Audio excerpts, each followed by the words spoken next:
In today's video, we're going to go through my $8,400 Garden State Comic Fest haul. Wow, I got a lot of amazing stuff. This box is full of all gold. Oh, I think almost all Golden Age stuff, but like rare, how many of these are left in the world kind of stuff. Maybe 100. Couple boxes of Archie. This box has some big major grails in it. And then this entire box is all, not all, but like 80% Atomic Age, early Silver Age, and a sprinkling of bronze and Golden Age. This box was amazing. This box is amazing. This box is amazing. This box is amazing. Oh, and then I had this really fun box that I got for a really, really good deal. Okay, let's start digging into these comics. Okay, so this box I got from Mike Carbonaro. I grabbed everything I wanted off of his table. Pretty much filled up a short box. I mean, this is an amazing amount of stuff. And I kind of went through the box in my head, added up the value, and I thought the price, like the really good deal price that I'd be thrilled with, would be $1,400. So that was my starting point. So I said, Mike, add it up, tell me what you think. And he hit me with a crazy high number. I think $7,500, which I was like, I think that's a lot higher than I want to pay, Mike. And then I told him, I was like, I'm probably at like $1,400. He's like, I can't go that low. I said, let's go through the whole box and I'll make a decision of what I want, what I don't want. And so he started going through the box. He added it up to $2,300. And so, I thought in my head, I was like, all right, so like stuff like this, I was thinking maybe $20 a piece. But instead of $20, I paid $30, which honestly, Comic Cavalcade, you just do not find these. These are rare. There's probably less than, like, each issue. There might only be 100-200 left in the world. This is rare stuff. But basically, to negotiate a little bit further, I was like, okay, well, I wanted to do 14. You said 23. Will you throw in 2 boxes of hockey cards? This is just for my shop. I'm going to pack these out. He said, how about I charge you $25 each? So I was like, all right. So we did $23.50 for everything. And these, I think it's 24 packs. I'll probably get, like, $2 a pack out of them, maybe $2.50. So basically I'll get $100 back. So $22.50, let's say I paid after I get my money back. Although I might even, if I get $2.50 a pack, which I might do, 60, so $120. So it'd actually be $22.20. Am I correct? I'm not sure. Anyway, oh, and actually there might have been a few more books that, no, I think that was the total. Yeah, I think that was the total. There might have been a little bit more, but anyway, it's practically almost full. So it was 120, 130 books. I paid 23, so that's like $20 a book-ish. A little bit less than $20 a book. So let's go through the box. At first, after I made a purchase, I'm like, God, did I overpay a little bit? But when I was looking these up, even low-grade 1Os, 2Os go for 20 to 50 bucks. And I think a few of these are higher grade. So I think I actually got a really good price on these. Okay, let's go through this box. First handful, we're going to go through these pretty slowly, I think, just because of the rarity of these books. This is the kind of stuff you just don't see that often. And I went through them so quick while I was buying them, I didn't take a thorough look. So we have Comic Cavalcade number 47. I believe on issue 30 is when they switched over from superhero to cartoon stuff. I absolutely love the cartoony stuff. So this has like Fox and Crow, Nazi Squirrel from, I believe, Funny Folks, and a couple other the different creatures in it. This one has some chips out of the cover. Let's see, 2 chips. But I think overall this one actually feels very supple. Nothing's missing. The staples are holding pretty good. I think that's a solid like 2.5 copy maybe. Maybe even 3.0. Sometimes I do see 4.0s with a little bit of a chunk out. So I don't think it's a 4.0, but I think it's actually a pretty decent grade for this. What year are these? This is 51, so yeah, decent grade for 51. Comic Cavalcade number 48. So this one, it has some tearing, like it's torn right here, and the staples are holding for dear life. So this is more of like a 1820 copy. It feels pretty good though. I mean, honestly, it's still not bad for this era and for a comic of this rarity. So I'm happy with that. I think when he was going through the stack, he was charging me, I believe, $20 a piece on these ones. So $20 is pretty good. I think, I don't know if it was a steal for price. I think it was right on the market. This one might be detached. Yeah, this one is detached. But you know what? Again, this stuff is rare. Sometimes you just have to buy it when you see it, even if it's not in the best grade. But yeah, that's an awesome book. And then we have number 36. So this is a little bit of an earlier one. This is from, let's see, 30 is when it switches over. So this is the first 6 months. Let's look at this one. Yeah, I'm going to put all these in new bags and boards. So this one is a thick spine. It does have some pieces out of the spine. But other than those pieces, it actually presents really, really well. I think this is like a 335 copy. Beautiful book.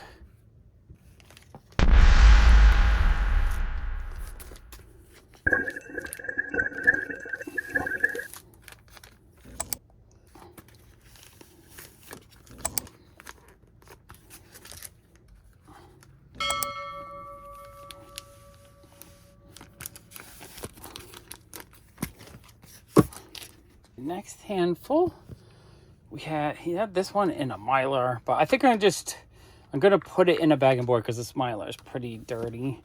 Again, I think this is the one that he charged me $20 for. This one is pretty rough on the spine. It's probably like a 1.8, 1.5, 1.8. Not 1.8. It's not like the interior is really nice. There's no well, one rip there, but there's no like major damage inside. So having a nice interior, I think, helps the grade. Beautiful book though. Was that number 45? It's fun. I think there's only like 30 to 40 issues of the cartoony ones. I got like half the collection, I think. House of Secrets number 3. This is awesome. I love getting the DC horror mystery type stuff. Not too bad of a copy. Probably like a 4.0 copy. I think he charged me maybe 40 or 50 for that. I'm not 100% sure. It was around there. Comic Cavalcade number 63. Actually, these might have been $20 because I know he sorted them out and he was like, we made a $20 stack and a $50 stack. And so I think the ones that were damaged, he did 20 each. So this is number 63. Maybe like a 1.8 because of the chip missing. The rest of it looks pretty decent, though. Staples are holding on for dear life, but they're still attached. Centerfold, I think, is correct. A little bit more tan, but still pretty awesome copy. I'm going to put new bags and boards on everything. This is Superman Numero Extraordinario. Not 100% sure what country this is from. I'm actually going to take it out of the bag. I'm going to put new bags and boards on all this stuff. This stuff is so fantastic. It all needs bags and boards. Again, this might have been a $20 book. This looks really cool. Someone could tell me in the comments. You guys can let me know what country this is from. Not 100% sure. 1964. Cool looking, though. I love stuff like that. Distant Soil, book 5. I think this one he just threw in. Teen Confession 64. If I remember correctly, this was cheap. This was maybe like $5. But that's awesome. I love grabbing all the romance I could find. Okay, let me get the next deck. I prepared a whole bunch of bags and boards, so everything is going to be rebagged and boarded. I'm going to just do it as I film it, just so it can be put away nicely. Okay, next handful. We have more romance, which might have been 10, might have been 5, I forget. Again, overall, I think I paid like $17 a book, so whatever that means. Okay, I think these are some of the ones he wanted 50 each. So the low number, Sugar and Spikes, these you almost never see. And this, I think, was a collection that he actually put himself together over years. It really takes years to find this kind of stuff. So we have number 20, probably, I see a little bit of a spine split.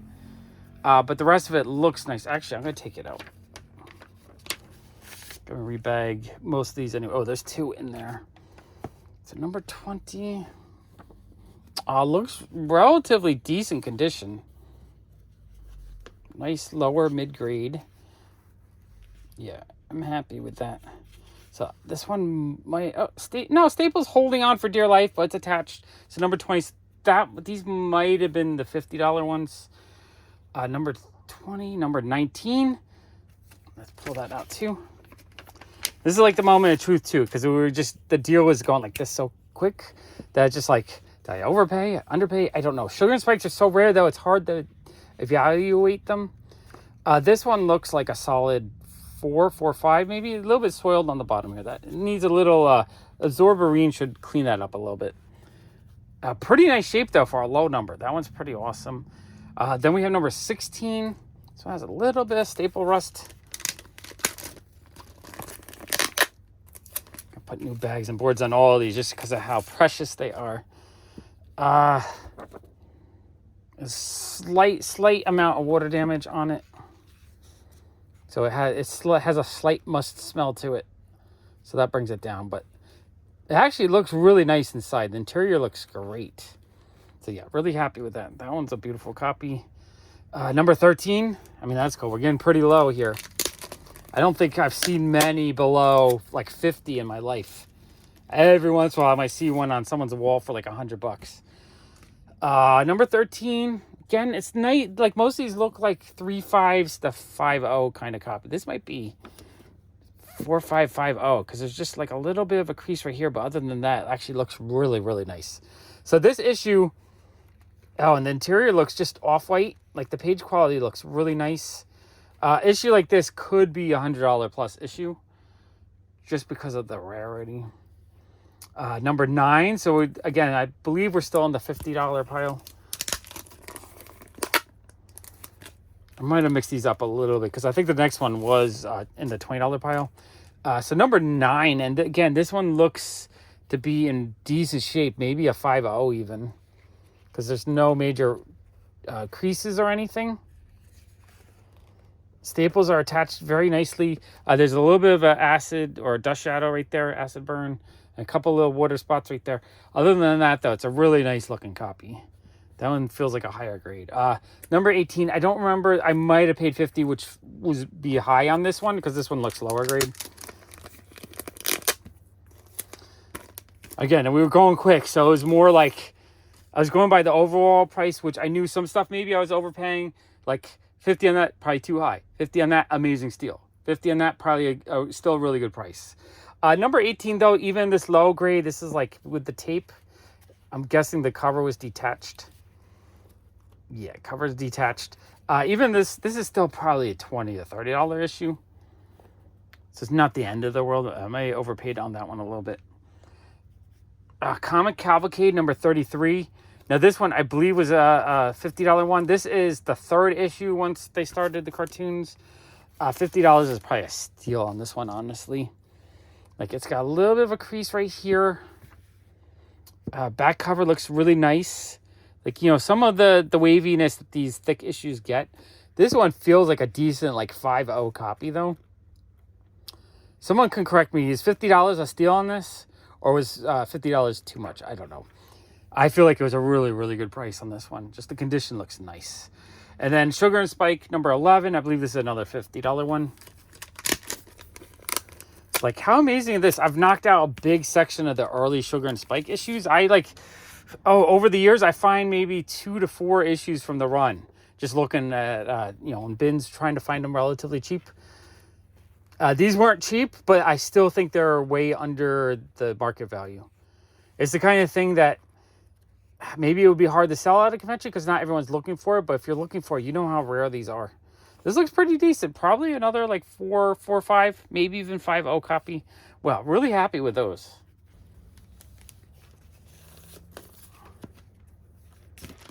Okay, next handful. This might still have been the $50 pile. I think this one has a few flaws. So we have number 39. It looks really nice because there's no big creases. There is a chip out there. That corner, a chip there. A little bit of a chip there. And the back has a little bit of a rip. But overall, it looks nice. I think it's probably like a 3.5. Someone look it up. I mean, a lot of these, if someone wants to look up value, give me a general idea. What would like a 3.5 Comic Cavalcade 39 go for? I feel like, $50 is probably a really good price on that. This is number 35. Oh, the next one is the big issue. So this one has some chew on the spine. But other than that, it actually looks really, like, if it didn't have chew, this would be like a 7.0 copy because the rest of the issue is like pristine. But it does have the chew. So with the chew, I'm guessing it's like a 3.5, maybe a 4.0, because I think you can have some damage like that in a 4.0. Not 100% sure. Someone can let me know what they think the grade is, and if $50 is a good price on that. Okay, this is the big boy issue. It looks like, oh no, that's number 54 was graded a good. So like a 2.0. So 54, I don't know if we did 54. This one, let's see. So this is the very first issue when it switches over to cartoon characters from superhero stuff. So this is kind of like a key issue for this type of stuff. Has a little bit of chip there. The spine is damaged right there. A little bit of split there. Back cover has some writing on it. What would you call that? 3.35 maybe? I think $50 is a great price on this for this condition. Not a bad, it's not as nice. Maybe those two are a little bit nicer, but still in a very presentable, nice condition for this age. So I'm happy with that. It's when you get to the 40s, it's just like you have to kind of settle for books like this because there might only be 2 that are above an 8, right? So the high grades are going to be worth a shitload. Decent lower mid-grade is where you kind of want to be for affordability, but still nice enough to enjoy, because any lower than this is going to look like crap. You want it to look kind of nice. Sugar and Spike 27. All right, this one might have been cheaper, I think. I don't remember. This one does have some water damage on it. Like, it looks really nice other than it has a tide line on it, which kind of sucks. Smell test, it does not smell bad at all. There's no bad musts. So it never got moldy. It just got a little tide line on it. Inside, the tide line doesn't look too bad on the main issue, though. So it's actually not terrible. That's maybe 3.5. I'm not 100% sure how the tide line would affect. If it didn't have it, this would be like a 6.0 copy. Really beautiful copy. Okay, and then we have Magic Comics number 111. I just really love, like, it looks in great condition. Great shape. Mid-grade, 6.0 maybe. I love the colors on the cover. Yeah, this is a gorgeous looking copy. 1948. This one might have been $10. I forget. He was going cheaper on these. I think this was the $10 stack we're into now. So most of these, I think we're missing the glasses. He gave me 1 or 2 pairs to go with them. Yeah. So I don't think that's the one that was supposed to be with it. He just gave me extra. I actually don't mind if it's missing the glasses if it's cheap. I think I paid him like $10 a piece. I just love, the covers look great. I love like the idea 3D. 3D itself, I don't enjoy looking at, but I love just images of the 3D glasses and stuff. It has such a retro feel to it. So I think these were 10 each, I want to say. Again, he might just give me 1 pair. I don't even know if he gave me more than 1 pair, but that's okay. I'm buying these just because they're relatively affordable. A fun Joe Kubert 3D cover. That's pretty cool. Like, I like collecting these when I see them. So I just $10 each felt pretty nice on that. Comic Cavalcade 62. So these, I'm trying to think. These might have been, the $50 each stack was not that big. So I don't remember if this was a 20 or a 50. It's a higher number, but nicer condition. So number 62, it's got a little bit of damage on top. A little bit of tearing on the staples, I think. Yeah, staples are holding on for dear life. Still probably like 3.540 copy. Beautiful copy. I'm happy with that. What I like is if I'm going to buy old stuff like this, I want to try to get it in a nice enough grade where I don't mind spine damage. I don't mind little edge damage. As long as the main image is relatively clean, I can enjoy it. Number 38. And this whole stack, what was cool is this is a stack he's been putting together for me the last few months. Pulling stuff out of his collection. I think these he might just purchased. So this is just a little fold over. See if I don't have a tool on me to properly do it. I'm going to just use an old board. Push it down. Yeah, I should be able to push that down a little bit. So it'll at least look a little bit nicer. Put in the bag and board. So other than that tear, a little bit of tape and tear there. Back looks really good. And the edges are a little bit worn. This actually doesn't look too bad. 3.5, maybe 4.0 condition again. Like, that's a really nice condition for me for that age. 38. This is, I think, still in the 40s? No, 1950. We just made it into the 50s. All right. That is pretty awesome. All right. Let me bag and board these.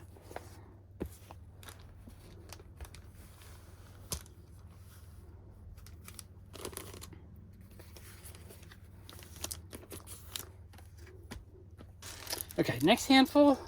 Just because there's so many here, I'm actually thinking these are the $20 ones, even though there might be a few in here I should have paid more for. So I'm actually happy with that. So we have Comic Cavalcade 52. Because I don't think the $50 ones, there was like 20 maybe. I feel like there's a lot more here than that. Yeah, 52. This one's pretty nice. I mean, it's cut funny. But looks relatively solid. Let's see the staples. Yeah, staples are holding on. That one's nice. That's probably like a 4 or 5 copy. Really happy with that one. Sugar and Spike number 10. How awesome is that? I love these low number ones. Although I feel like this one he probably should put in the $50 pile. This one looks nice too. This is like, it has a little bit of a stress line right there. I think that's still a 4.0 copy. Maybe a little bit of a mark right there. That is awesome. How about the staples? The staples look like they're on there pretty good. Yeah, I don't think there's any problem with the staples at all. That's a nice looking copy. Sugar and Spike 33. But yeah, this one feels like the ones that were supposed to be 20. The higher number ones. Or the ones with a little bit more wear to it. You know, it's got a few flaws. It's like a little bit of tape right there. A little chipping down there. Probably like a 3.5. A little bit of a tide line right here. You see the staples. Detached. Yeah, detached. So 20, maybe a little bit high on that one, just for condition. Number 29. Yeah, I'm pretty sure, because I kind of remember him doing $20 each on the lower grade ones. So I feel like that's what these are. 29. Staples attached pretty good. This one's not too bad. Maybe like a 3.5. Pretty nice looking copy. Number 12, again, the low numbers are the ones that are really exciting for me. Because this is the stuff that every time I look online, it's just too expensive. $100 for something like this condition. Maybe it doesn't sell for 100, but people are at least trying to get it. This one has a little bit of water staining right there. I feel like a lot of these with water staining, if I ever learn to conserve them, I feel like that could be cleaned pretty easily. You know, watching Jerry the Jitterbug, I feel like he removes stains like that relatively easy. Rest of the issue looks really nice, though. Happy with that. $20 feels like a steal on that. Sugar and Spike, number 31, an awesome Halloween cover. I love Halloween-themed ones. This one, the spine looks pretty rough.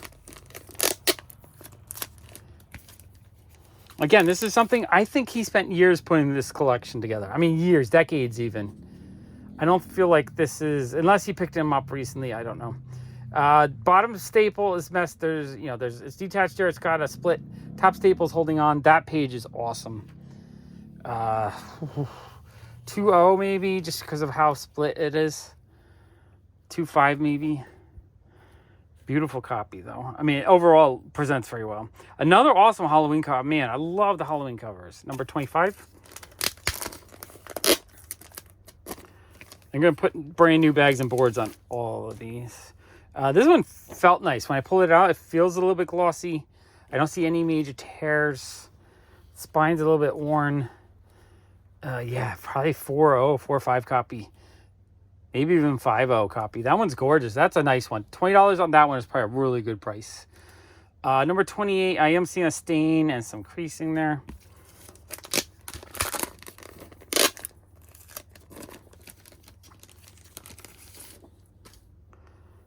Stain and creasing. Again, stain in the same spot. Staples are holding on well, though. But not really. That's not bad. 3.0 maybe. 3.5. Sugar Spike 24. 3.5, 4.0 is kind of like the grade I love to get minimum. Like anything lower than that, it starts getting kind of worn. But if I can get like a 3.5, 4.0, I'm pretty happy. This is restored. There's some color touch or something going on right there. Back looks good, which is a shame. It looks like someone just like painted it in, maybe. Yeah, it looks like a little ink, and there's like a piece of tape on there. So a tear seal. So yeah, it's like it looks like maybe a 4.0, but 4.0 restored. $20 though, it's not bad on that. Not bad at all. Number 26, awesome Christmas cover. Huge fan of Christmas covers. Looks pretty decent. I don't see any major problems with it. That corner's got a little dog ear and some creasing on that corner, and the spine's got a little war. Yeah, staples are good. I think that's probably a 4.0 copy. Really happy with that one. Number 32.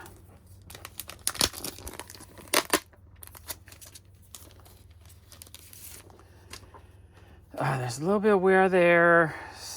Spine looks pretty decent. Back has a little bit of water spotting right there. Staples are good. Yeah, that's not bad. That's probably like a 4.0 copy, 4.5. Not bad at all. Really happy with that one. Number 15. This one, the spine looks weird, but yeah, how cool is that? Another low number. Oh, was there 2 number 10s? I might have duplicated one. So the main image looks clean. That's what's important to me. The spine does look, it's split and damaged. How badly split is it though? No, staples are holding. No, I think it's detached. There might be, yeah, it's, so yeah, fully detached, but, the cover looks clean. Like it's in good shape otherwise. Probably like a 2.0 copy, maybe 2.5. Happy with that though. $20 still feels good though, just because of such a low number. Probably couldn't find that one in better shape for $20. And number 10, this one looks pretty decent. The staple might be popped though.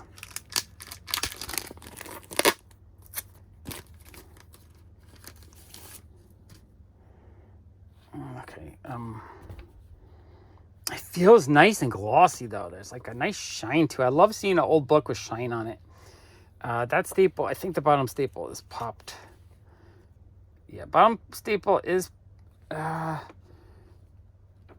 I think it's popped. Maybe it's holding on for dear life. Not sure. It's sort of holding on, so maybe it's just holding on. Not bad. 3.5 copy, maybe. 3.0, 3.5. I'm happy with that. Number 10, how freaking cool is that? Man, I really knocked out a huge chunk of this run at the Garden State Comic Fest. Amazing. Okay, next handful. Now I'm a little confused because I feel like some of these, he might have done 50. Maybe not. I must have mixed them up a little bit because I didn't think there was too many I paid 50. I mean, if I paid $50 a book times the 150, this would have been a $7,000 box. So there couldn't be too many. So I'm guessing these were still 20s. That's an awesome cover, though. Absolutely love that cover.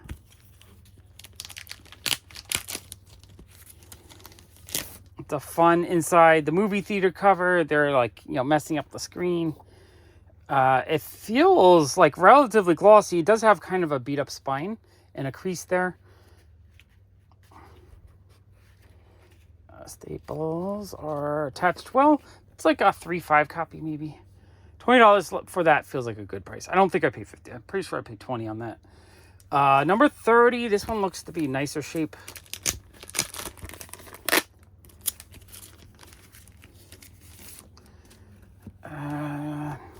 It's got some gloss to it. It has some creasing. A couple marks on the back. Attached pretty well. Like a 3.540. Maybe not 4.0. I think it's a 4.0 copy. That's pretty nice, actually. $20 is a steal on that. Comic Cavalcade number 38. I feel like this one should have been in the 50. I'm not sure. I feel like I must have mixed them up. Because now I'm looking, I'm like, the ones that I thought were 50 aren't all together. So it's kind of throwing me off a little bit. And basically, as I said, when I was going through the box, these I was doing at 20 each, I think, in my head. So, and I added all up to 14. So if I paid 23, it means I paid 30 instead of 20, which is actually not bad. Still works out. So I don't know if I paid 50 or 20, not 100% sure.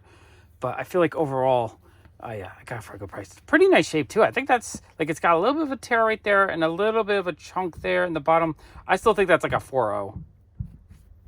Okay, I think this deck might have been, or at this point, these were $10 ones, I want to say.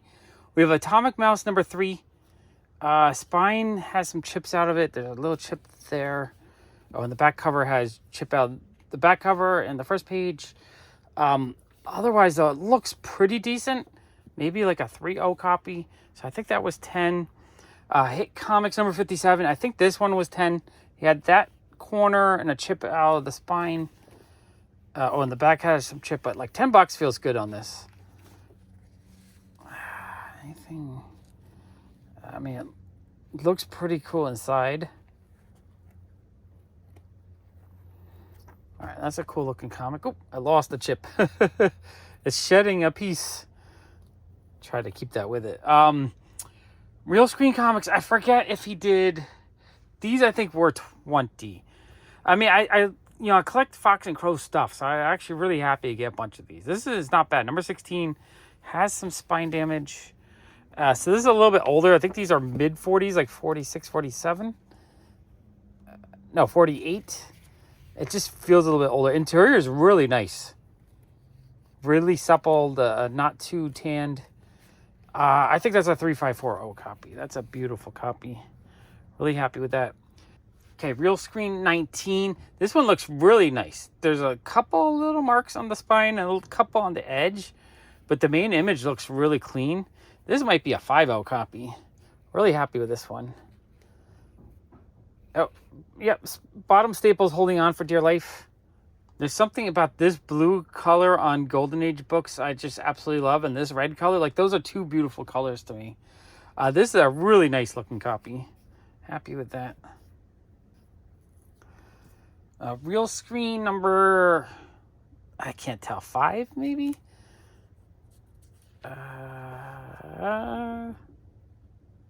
No, number 3 for 1945, a nice older issue. This one's pretty beat. The spine is split right there. Lots of creasing.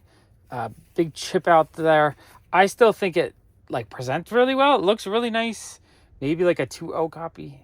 Really happy with that. Nice lower number. Comic Cavalcade number 60. Take this one out. Check it out.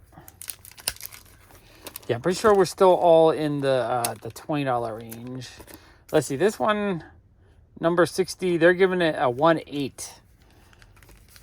Let's see what I see. Okay, so we do have a big chunk out there. That staple, is it holding on?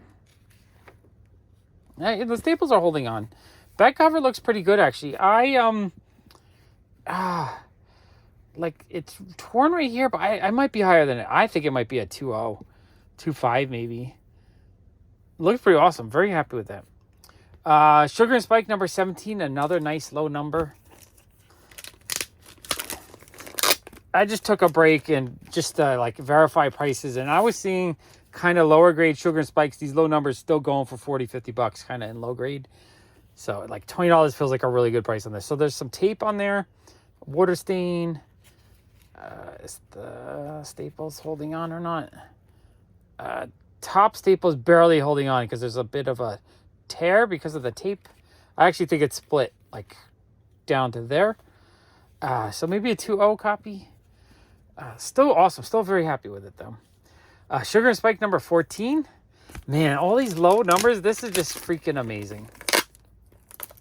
This is not the kind of lot of comics that you're going to find every day at a Comic-Con. All at, one place for a decent price. Has some gloss to it, which is awesome. I love seeing gloss in older books. It's got general wear. Bottle staples popped. Top staples fine. It's got a little bit of wear. I think it's probably like a 3.35 copy. It's not too bad. Actually really happy with that. Okay, let me bag and board this stack.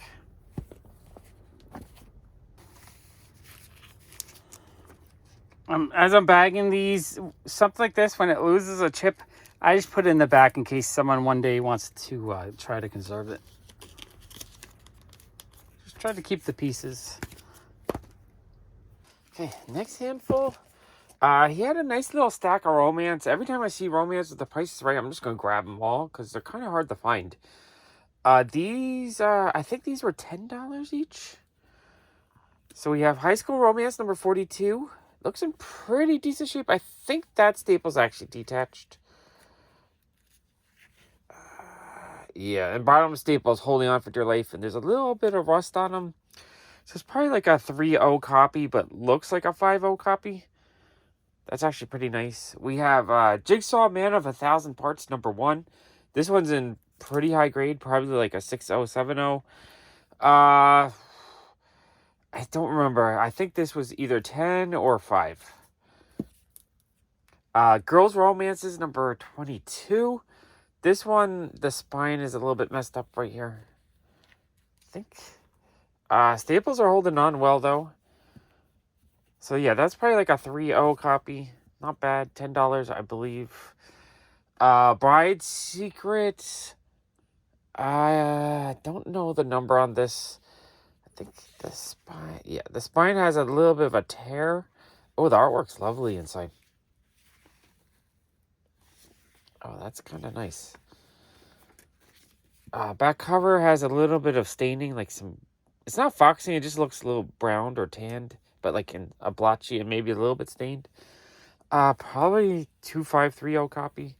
Not too bad. Heartthrobs, #55. Beautiful cover. This one looks pretty solid, probably like a 3540 copy. Beautiful copy, though. Really happy with that. $10. I believe all the romance were 10. GI Sweethearts, #41. Really nice cover. A little bit of tanning. The cover looks in pretty good shape. Staples are holding on well. That's a nicer copy. That's maybe like a 4.4550. Dixie Dugan. Let's get this out. I'm rebagging everything, so I gotta take that out. I believe this was $10 as well. A little bit of a tear right there. That staple looks a little bit rusty. Interior. Staples are attached pretty good. Oh, it's kind of a funny cut inside, too. It's like at an angle. Interesting. Probably like a 3.0, 3.5 copy. Just because the staple rust brings it down. From Here to Insanity, #8. I had never seen this before. It just looked really fun, like a fun, goofy I love fun, goofy stuff. It's an infinity cover. I love infinity covers. It does have a little bit of a chip out of that corner, though. I think the staples are attached well. Oh, the interior artwork's fun, too. Oh, wow. I feel like I need to flip through this. Oh, wow. Okay, I might do if you guys want me to start doing some, like, ASMR videos where I just flip through books like this, I feel like I would love that. Oh, wow. Oh, this comic's cool. I'm going to have to try to track some more from this series down. This looks fantastic. Steve commented on one of my videos when I popped through. He's like, oh, I've never seen that before. And he looked it up. And he told me, he's like, oh, that's worth something. I think even this condition is probably like a 3.5, 3.0. Mostly just that corner right there is the only thing that's really bad on it. It might still be like an $80 book in that condition. Kind of crazy deal on that one. Love that book. That book's amazing. More comic cavalcades. So these, I think, were 20, I believe. Because these look like the lower grade ones. So this is... Well, actually, this one looks in decent shape. It's got a little bit, some tearing right here. Like, there's... Yeah, that spine is torn right there. Other than the... Oh, it's detached. Detached cover. Okay. So a little bit lower grade. Probably 2.5 maybe. But looks like a 4 or 5. $20, I believe. I might pay $20 on that. This is the only one that I probably really feel like I overpaid just because of the big cutout. But I wanted to grab everyone he had just because I just don't see these. And I'll try to upgrade it later. Interior looks really nice though. Page quality is fantastic. Yeah, so that's... I don't know how much... Like, there's a big tear right here. And that... How much does that bring that down? Is that a 1.0? I think it's more than a 0.5 because it's not missing a big piece of the story, just missing that chunk. But yeah, that was lower grade. Comic Cavalcade 54. This one, I think, yeah, it's got a tear right there, and it's hanging on the bottom staple, barely. Top staple's detached, so a little bit lower grade. 2.0 maybe. $20. Still happy with that though. Oh. I didn't realize I made a duplicate. Okay. So, yeah, I could keep this slightly nicer one and sell off this one. Try to get my $20 back. Might be able to get $20, not 100% sure. Even if I get like 15, maybe I'll be happy. But I'll try to get 20. Number 51. Trying to rebag all these just so they look fresh. It looks relatively good. How's the staples? Hanging for dear life, but they're still attached. I think this is like a 3.0 copy, 2.5 maybe. Not too bad though. Happy with those. Okay, let me bag these up. All right, next handful. We have more comic cavalcade. I believe we're still in the $20 each pile. Okay, so we have number 50. This one actually looks to be very clean. Oh yeah, this is a nicer...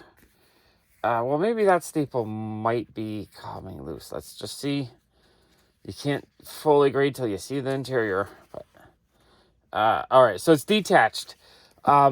If it was not detached, I would say this is like a 4.550. Because it's detached, maybe a 2.530. It still looks really clean. So I'm happy with that. I don't mind cover detachments if you're getting a higher looking grade for really cheap, right? I like paying the 2.0 price for a book that looks 5.0. Number 56, this one has a lot of tape on the spine, so I knew this one was a bit lower. I still think this was 20. So 20 was probably a little bit overpriced just for condition on this. But again, when I buy a bunch of books like this, I don't look at the individual pieces because I know I'm going to overpay on some, probably. As long as I can underpay on a lot of others, and the overall price per book is really good. That's what I'm looking for. Especially when I'm dealing with the mic, because I don't know exactly what he's going to ask on each book. So I kind of, in my head, kind of figure out the price I want to pay. And then if we're close to that, I am happy. Let's see, number 49.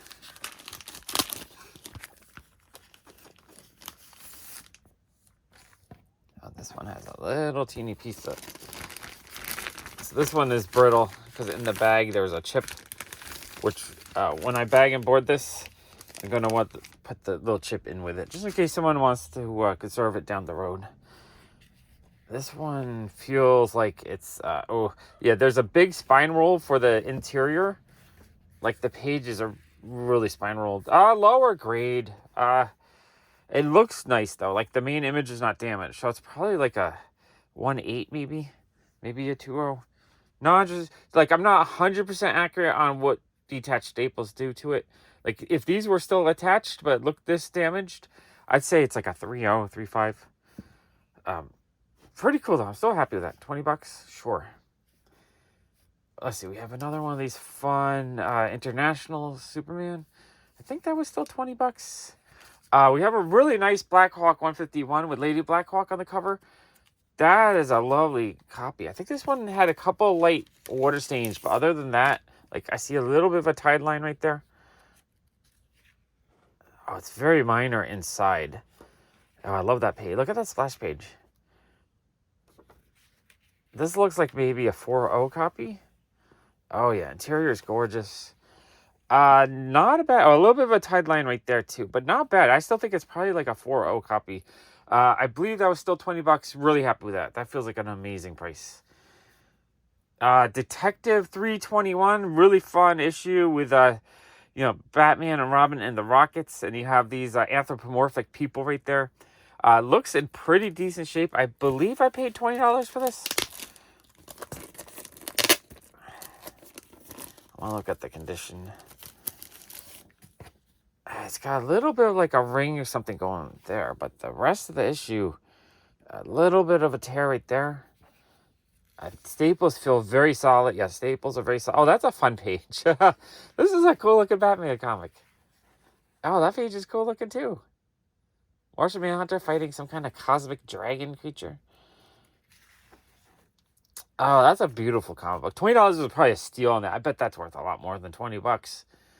That's what I'm saying. Like some of the beat up comic cavalcades, probably right at the edge at $20, but then something like that for $20, just Oh, and that tear actually just a fold over, so I could probably just fold that back, and when I bag and board it, it'll look really nice. Sweethearts, this one has kind of a thick soot on it. Actually, let's take a look. So I was just like, I decided I didn't want it because of the soot on there, but it comes clean. You know, that can come off. So with a good dry cleaning, this should clean up pretty well. Get a little absorberine, just roll it on the cover, take off the soot. This actually will turn into probably a nice 4.0 copy. Really depends on how much of this comes up. I'm pretty sure a good chunk of that's going to come up. I didn't want to buy it, though, because I just didn't want to do the work. But Mike's just like, all right, take it. And he just threw it in for free. So the cost of this issue is nothing. Nothing. I like nothing. That's a great price. The Fly. These never have the number on the covers. But I didn't think I had this one. I didn't recognize this cover as much. So I don't think it's one I've had. Oh, the gloss is nice on there. I love it when it's glossy like that. One crease right there. I think this is like a 4.0, 5.0 copy. Somewhere around that. This is actually really nice. This is number 13. I think I paid 10 on that one. I believe we're now into a little $10 pile. And then I think this one was 10. 10 might have been a little bit high on this one. But I didn't think I had. It's got a little bit of a spine roll. I still think it's probably, like, there's a little bit of chipping on the side. And a little bit of a dust shadow right there. So probably like a 4.0 copy. $10 like that. I'm pretty happy with that. Okay, more Screen Comics. I think these were 20. I'm gonna have to go back and try to figure out. The only thing I know 100% for sure is that it was under $20 an issue for everything, but that includes the stuff that I thought I paid 10 for. But the price per comic for the kind of stuff in this lot is actually really good. This actually looks in decent shape. Like, there's no major tears or anything. It's got slight spine roll, a little bit of wear right here. That looks like a printer line right there, so that shouldn't affect grade. Staples, are you holding together? Yeah, staples are holding firmly. Page quality, it's really, really nice. Feels very clean. It's supple. I love it when you open up an old book like this and the pages just, they kind of have a wave, a flip to it. It doesn't feel brittle and you don't feel like you're going to damage it reading it, which is great. Because honestly, the greatest value you can get out of collecting comics is actually reading and enjoying them. So I'm actually really happy with that. Real Screen Comics number 15. This really helps me fill in a lot of my, 40s, early 50s DC, like, cartoon books. I love collecting them. I've always said, as a kid, my grandma used to give me one every birthday and Christmas. So I have a strong affinity for these characters and these comics. So the cover is pretty tan on this one. Page quality is a little bit more cream. It still feels pretty supple, though. It doesn't feel like anything's cracking. The cover might become brittle, though. Staples attached well. It does have that corner is missing a little bit of a chunk. I think that's probably like a 3540 copy. That's not bad at all. So yeah, I love collecting this stuff. And maybe I just have to finish these runs. Now that I got so many, maybe I gotta go get all my funny folks and I'm drawing a blank on the other funny one.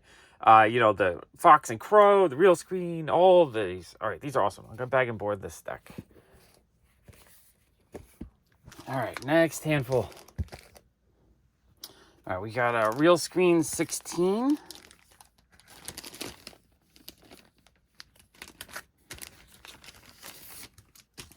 I believe we're still in the $20 pile. This is a duplicate. I guess I got 2 copies of this. I'll have to see which one is nicer. Staples attached. It looks very tan, though. The cover might be slightly brittle. Like, if I handle it too much, it'll start cracking. Bottom staples holding on for dear life. That page looks great, though. Beautiful comic book. I want to say like a 3.0 condition, maybe, just because of the brittleness. All right, Real Screen number 10. Ooh, a nice lower number. Once you get into the 10 and below, it's always kind of exciting on this stuff. Okay, it's got some wear along the edges. It's got some tanning there. Not too bad. Interior is a little bit creamier than I would like. It doesn't feel brittle, though. But it does look like it's aged a bit more. 3.5 maybe? Maybe close to 4. Just because I don't see any big major flaws. That's a very nice copy for number 10. Real Screen Comics number 4. This one has a little bit of chew or something going on right there. You know, I was grabbing these so fast, I did not realize I was grabbing duplicates. But yeah, these I believe are 20 each, which is kind of a great price. Interior feels nice. This is a pretty clean issue. For number 4, how cool is that? I like getting the lower issues for a great, or in great condition. That's kind of amazing. Cover's a bit tanned. This feels nice, though. That's probably a solid 4.0. Because the only real major flaw is that little bit of chew right there and a little bit of a chip right there. Maybe 3.5, 4.0. Oh, this one is brittle on the bottom. Okay, Real Screen number 20. I think we're still in the $20 pile range. Looks pretty clean. No tears or anything. Let's see the staples. Staples is good. The page cover is not as tanned as the others. So this one's actually nicer. This is easy for maybe a 5.0. I don't see any major. Maybe a slight bit of rust on the top staple. That might bring it back down to a 4. That's a nice looking copy. I'm happy with that.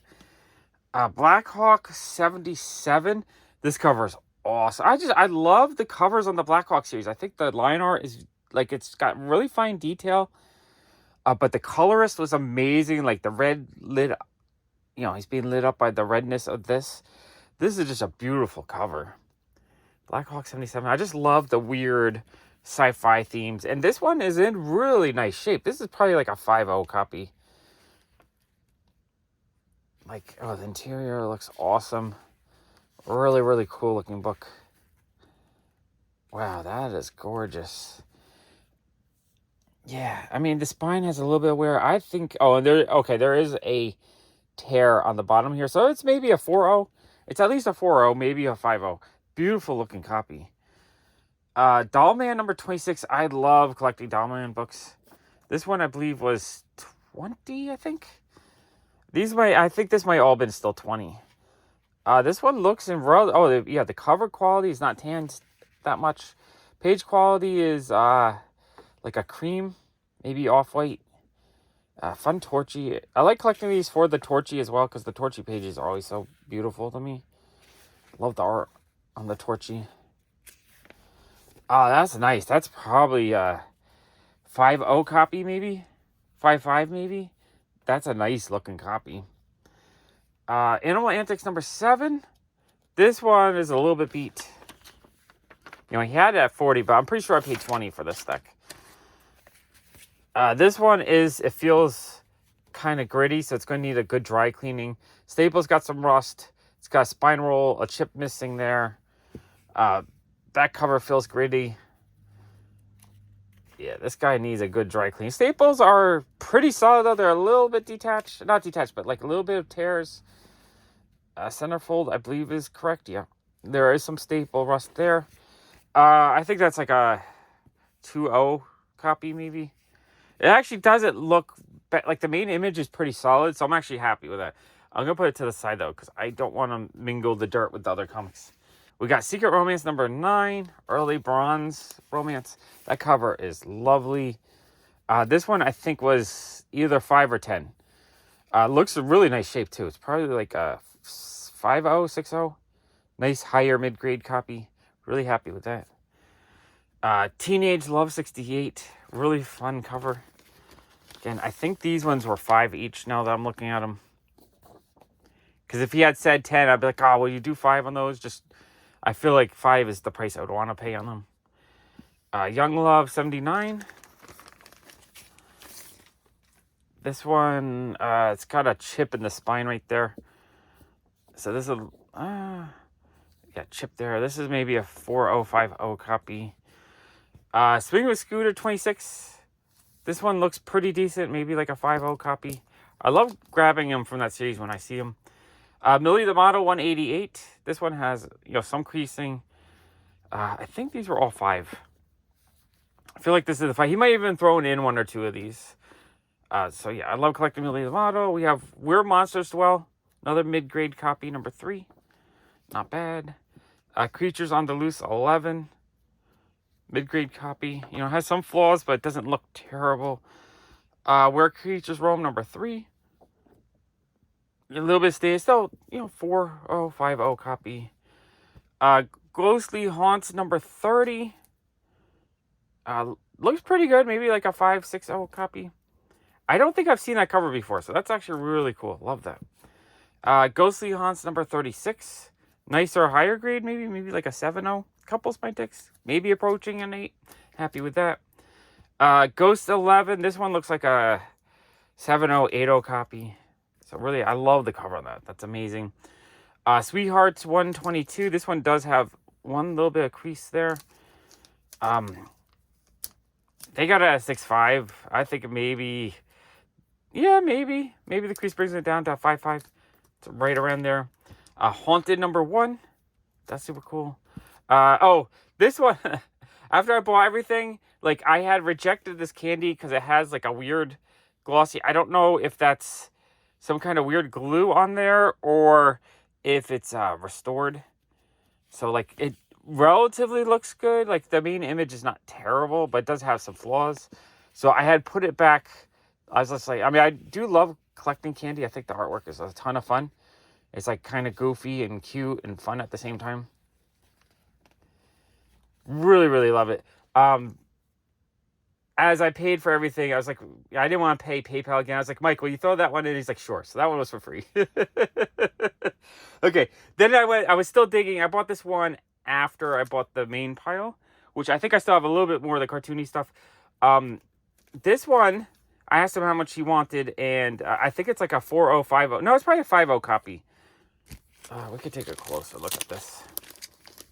I don't think there's any major flaws on it. Like, it's got a little bit of wear here, and the spine has a little bit of wear. And I think there's a slight tide line right there, and a little bit of an ink stain right there. But it presents very, very well. So I think it's probably 5.0 copy, maybe approaching a 6. Just the stains are the thing that I'm not 100% sure on. He said $70. I think $70 in this condition. I think there's a $200 book. So $70 was like a steal on that. Awesome robot cover. I love it. I love robot covers. They're hard to get for a good price. So I was thrilled to add that to my collection. Okay, I'm gonna bag and board this stack. Okay, final stack from the first box. Now, this was a separate purchase from Mike. I think I paid $300 for this stack, which is 1, 2, 3, 4, 5, 6, 7 books. So what is that? $40 each? 70, 280. So 42, 43. And then he threw in a few books, kind of sweetened the deal, I think, which I didn't even realize I had one. So like, I like looking for pre-superhero Marvel stuff like this around $40 a piece in like a 4.0 or better condition. I think most of these were like 3.5, 4.0s. We can take a better look. I didn't take a super good look. I was going so fast when I was buying, but in general, they look decent. Yeah, this one does not look bad at all. It has some Marvel chipping, which I don't think hits the grade as hard, and a little bit of wear. I think that's a 4.0 copy. Oh, how freaking cool is that? Staples are very firmly attached. Pages are a bit tanned. I still think it's like a 4.0 copy. So, again, this is kind of the range of conditions I'm looking. I'm looking to pay about $40. $40 feels like a really good price on these. I don't know if it's a steal of a price, but I'm pretty sure that was below market. Tales of Suspense number 32. Really, really fun Killer Bee cover. This one has worse Marvel shipping on it.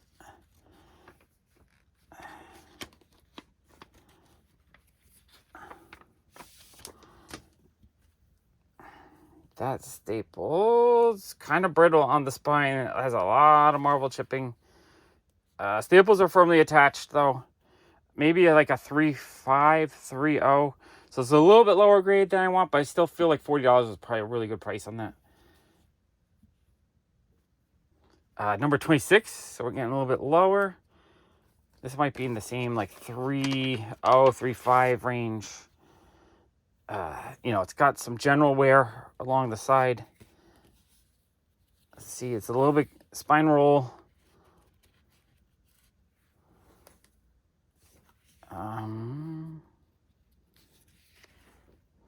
Staples firmly attached. So yeah, that's probably like a 3.0, 3.5 copy. Not terrible. $40 feels like a good price on that. Number 25, nice 10-cent cover. This one, the spine is a little bit more rough, but the rest of the issue looks clean. A little bit rougher on the back. So yeah, probably like a 3035 condition range. Staples are holding on, but yeah, for dear life, they're holding on. There's a bit of a tear. So a little bit, probably closer to the 3 range.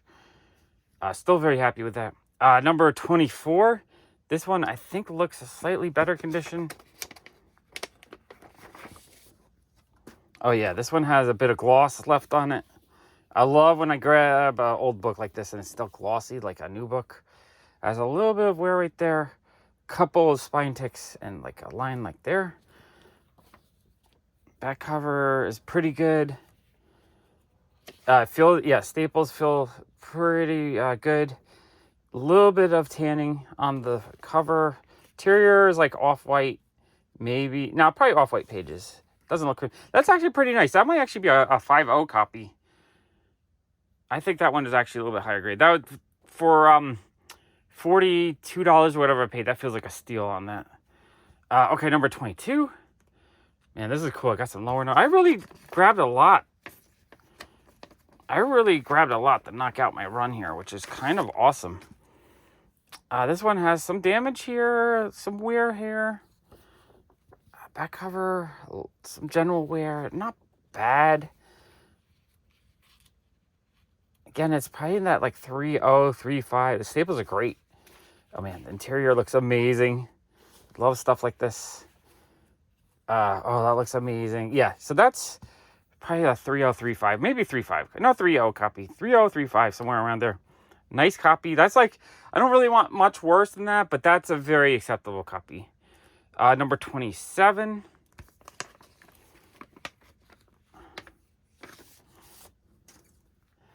Okay, this one has a fold down there. It has general wear, like, it's got some scuffiness to it. Oh man, staples holding on for dear life, but they're still attached. Yeah, again, this feels like 3.0, 3.5 condition, that general range. Not too bad. Number 27 for $40 in like a 3.0 is actually very, very fair. No, I thought I had rejected this comic. So I'm thinking about it. It might have been like he wanted 300 for these, and I want to go more closer to like 30 a piece. 1, 2, 3, 4, 5, 6, 7. So I was thinking like 210. He wanted 300.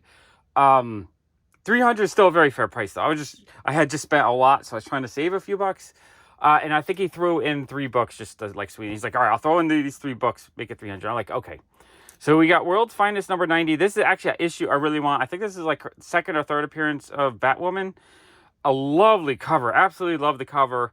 But it was rough. So I was passing on it because I want a little bit better grade. I want like a 4.0 at least on this. Just so that the main image is not so torn up.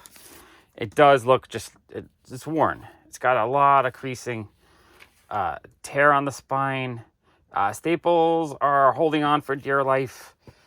I mean, it's still probably a $20, $25 issue though. So I at least got a good chunk of my value added.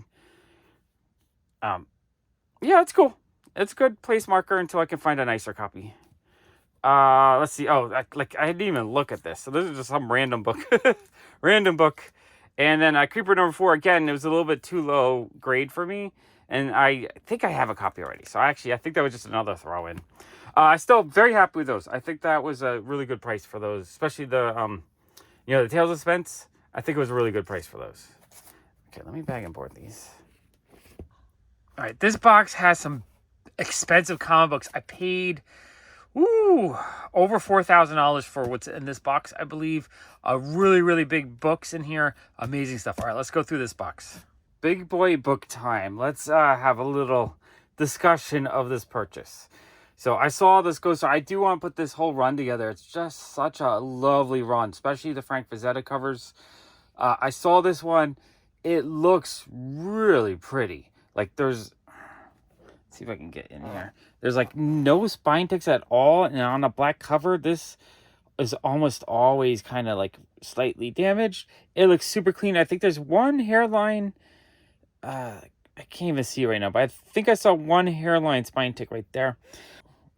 I think just quick glance, this looks like a 9.0 copy to me. Like there's no major flaws. There's no big creases, chunks out. But you know, if you start with a 9.0 look, I think this is why it's, you know, you have the writing on the cover, so that might not, I don't know how much that knocks it down, but obviously that knocked it down a little bit. On the back, there's a like a dust shadow right here, or acid burn line, and a couple other little stains. So I think that would bring it down. Let's say we're down to 8.5 with the writing. That brings it down to maybe an 8. Because I know they've been hitting kind of harder for dust shadows lately. But the main flaw, I think that really hurt it, was on this staple. It looks like there's a rust. Even though the staple looks clean, underneath the staple, there's like a brown, not sure how well you can see it, but it looks like there's like a brown rust spot. Yeah, I think that's a stain. So that might be the thing. It's a, you know, a lot of times they say buy the book, not the grade. And this book just looks a lot nicer than a 7.5. It also looks like there's like a slight pressure ridge here that, you know, maybe with a pressing you can get to the 8. I'm not going to crack it though. I'm going to leave it. So I looked at it. I'm like, wow, this is a beautiful copy. I really wanted it. I asked them how much. They said $3,000. So in my head, I'm like, oh, I don't know if I want to spend $3,000 today.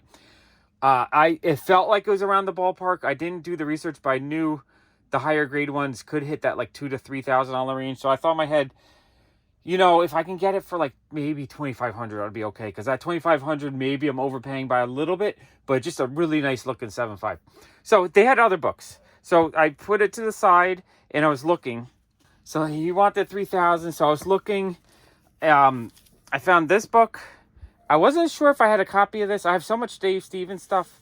I feel like this is one that I might have missed. I couldn't remember, or I haven't seen one in my collection recently.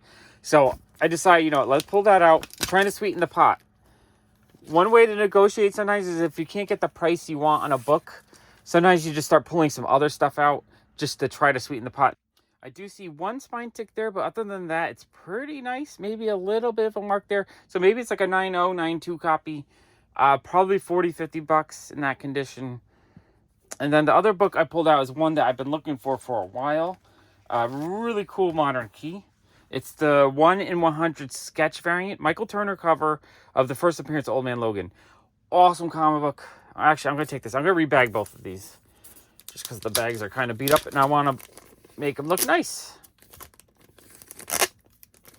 I think this one looked pretty. I don't know if it was a 9.8 candidate, but I think it looked pretty decent. Let's see if I can get this out here. So it looks like there's a little bit of a dent on the corner there. Okay, just a quick look. Maybe that corner slight hair. It's a nice looking copy. It's definitely a near mint copy. There's a little bit there, so maybe it's like a 9.6 copy, maybe a 9.4. Really happy. I think in this condition, it's easy a $200 book. Might hit $300 on the right day. So basically, he wanted 3 for this. I really wanted to pay 25, but I was like, all right, will you throw those 2 in for 3? You know, so basically I'll be paying like, if that's, let's say $350 for the pair, I'd be paying $26.50, $250, $27.50, $26, $27, a little bit more than I would like to pay, a little bit maybe more than the value, but still. So he said $3,100. So at that point, it's like, that's probably still a little bit more than I want to pay. So he had one more book, this book, that I looked at earlier in the show. Absolutely beautiful. We have a Green Hornet number 18. It is oxidized, so it is kind of tanned. Wait, I'm going to move this to the side so I have some room.